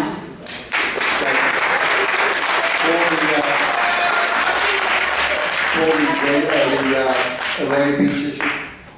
Proposed assessment role, Greater Atlantic Beach Water Reclamation District for fiscal year commencing January 1st, 2018. I have no one who wishes to speak on the Greater Atlantic Beach Water Reclamation District. Who's anyone in the audience? There's no slips. There being none, I will entertain a motion, please. I move that the tax assessment roll for the Atlantic Beach Reclamation District be approved. Supervisor Santino. All right. Councilman Ambrosino. Councilman Blakeman. Aye. Councilman Diaz-Bazito. Aye. Councilman Dunn. Aye. Councilman Boothby. I'd like to know if this Atlantic Regional has a special tax of their own choosing. Are you adding the special tax into what you were talking about? for Atlantic Beach. Mr. DeCivio, could you come forward and explain what the Atlantic Beach I know what it is. Because I know what you've it voted is. on it many times, so. Listen, I know, I'm not asking you to do it. I know what it is.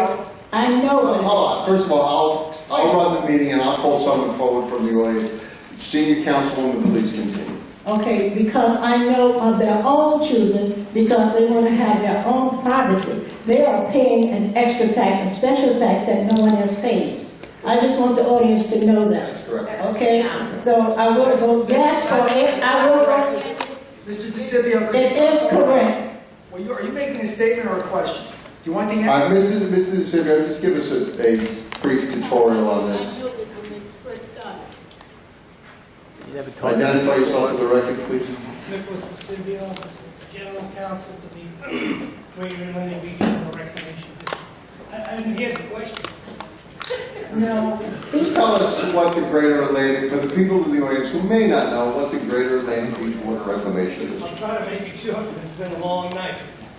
This district was created in the early 1930s as a result of an application to the town board of the town of Hempstead.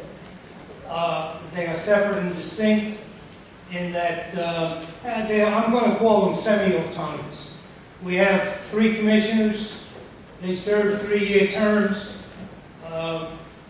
The assessment roll that is being presented tonight follows the assessments of the county of Nassau. I think what's important here is the budget this year is about an increase of $30,000, and it's probably about 1.1, so well under the COMO cap. I don't know if there's any reason for any other further questions. Just explain what they do, so Councilman Gooseby knows what the reclamation district. Are you okay, Senior Councilwoman? No, because I know that you have a special reclamation because of the fact that you want to keep other people. Who can use your beach? Who can use it? This is nothing to do with our beach. Not the forum Okay, for but this. you have extra taxes because of that, right? No. Okay.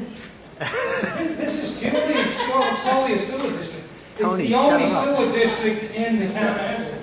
It's not the- Otherwise, all of these, the rest of the streets, okay, and avenues, okay, boulevards, et cetera, all covered by the county of Nassau. This is the only one in the town of Hempstead. I think you're referring to the Atlantic Beach Estates Park issue, something different. Yeah, okay, we're good, Mr. DeCivio. Thank you very much. So, we were Councilwoman Gooseby, or she voted yes, right, Senior Councilwoman? Councilwoman Erin Sweeney. She voted. You voted. On the Greater Oh, the Atlantic Greater Beach Water Atlantic. Reclamation District. Yes. Sorry. Okay, that's passed. Okay, thank you. You can stand down, Mr. DeCivio. Call the next matter, please. Proposed local law entitled Mass Mailing Restrictions in Town Hempstead.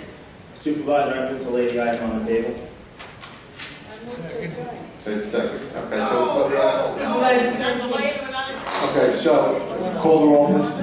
Wait, Aye. no, Mr. Rao, what does that mean? What, Councilman Blakeman. wait, time out, what does that mean? This is a point of information, explain what just happened.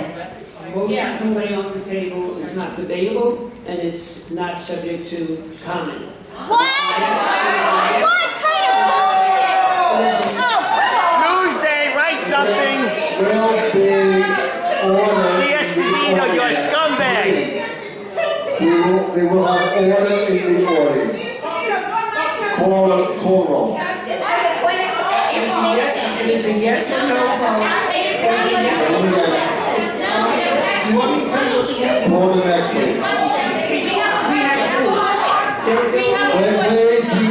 Please have order in the audience. Point of information, or point of order, whichever you want to call it. Motion to rock, is not debatable. And everyone in the audience has to be, the members of the board, and I hear the members of the audience must be quiet. Now they're tabling. Explain, please answer the question. A motion to lay on the table is not debatable and not subject to public comment. It is a yes or no vote. And can you just explain to me, doesn't it mean that you're just kicking it down the road past the election? Yeah. It means that it's not going to be, it's being put aside for further study. Okay, we have the town attorney's explanation. Go ahead, please. I ask again, Councilman Blakeman, how do you vote? No. Thank you. Councilman Gooseby? Yes. Councilman Kingston? I just might thought it couldn't get worse from this afternoon. You cannot make this up. This is the biggest outrage, and it speaks for itself. I mean, I guess you really are a dictator. No. You told your wait, you told your constituent.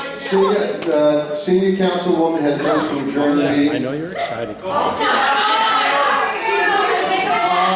He told a constituent. We Councilman Casino, Councilman Blakeman. I'd like to explain my vote. I vote no because I'm going to stay here and listen to people on the mail. Councilman Dunn. Councilman Gooseby. Okay, let's see Newsday write something.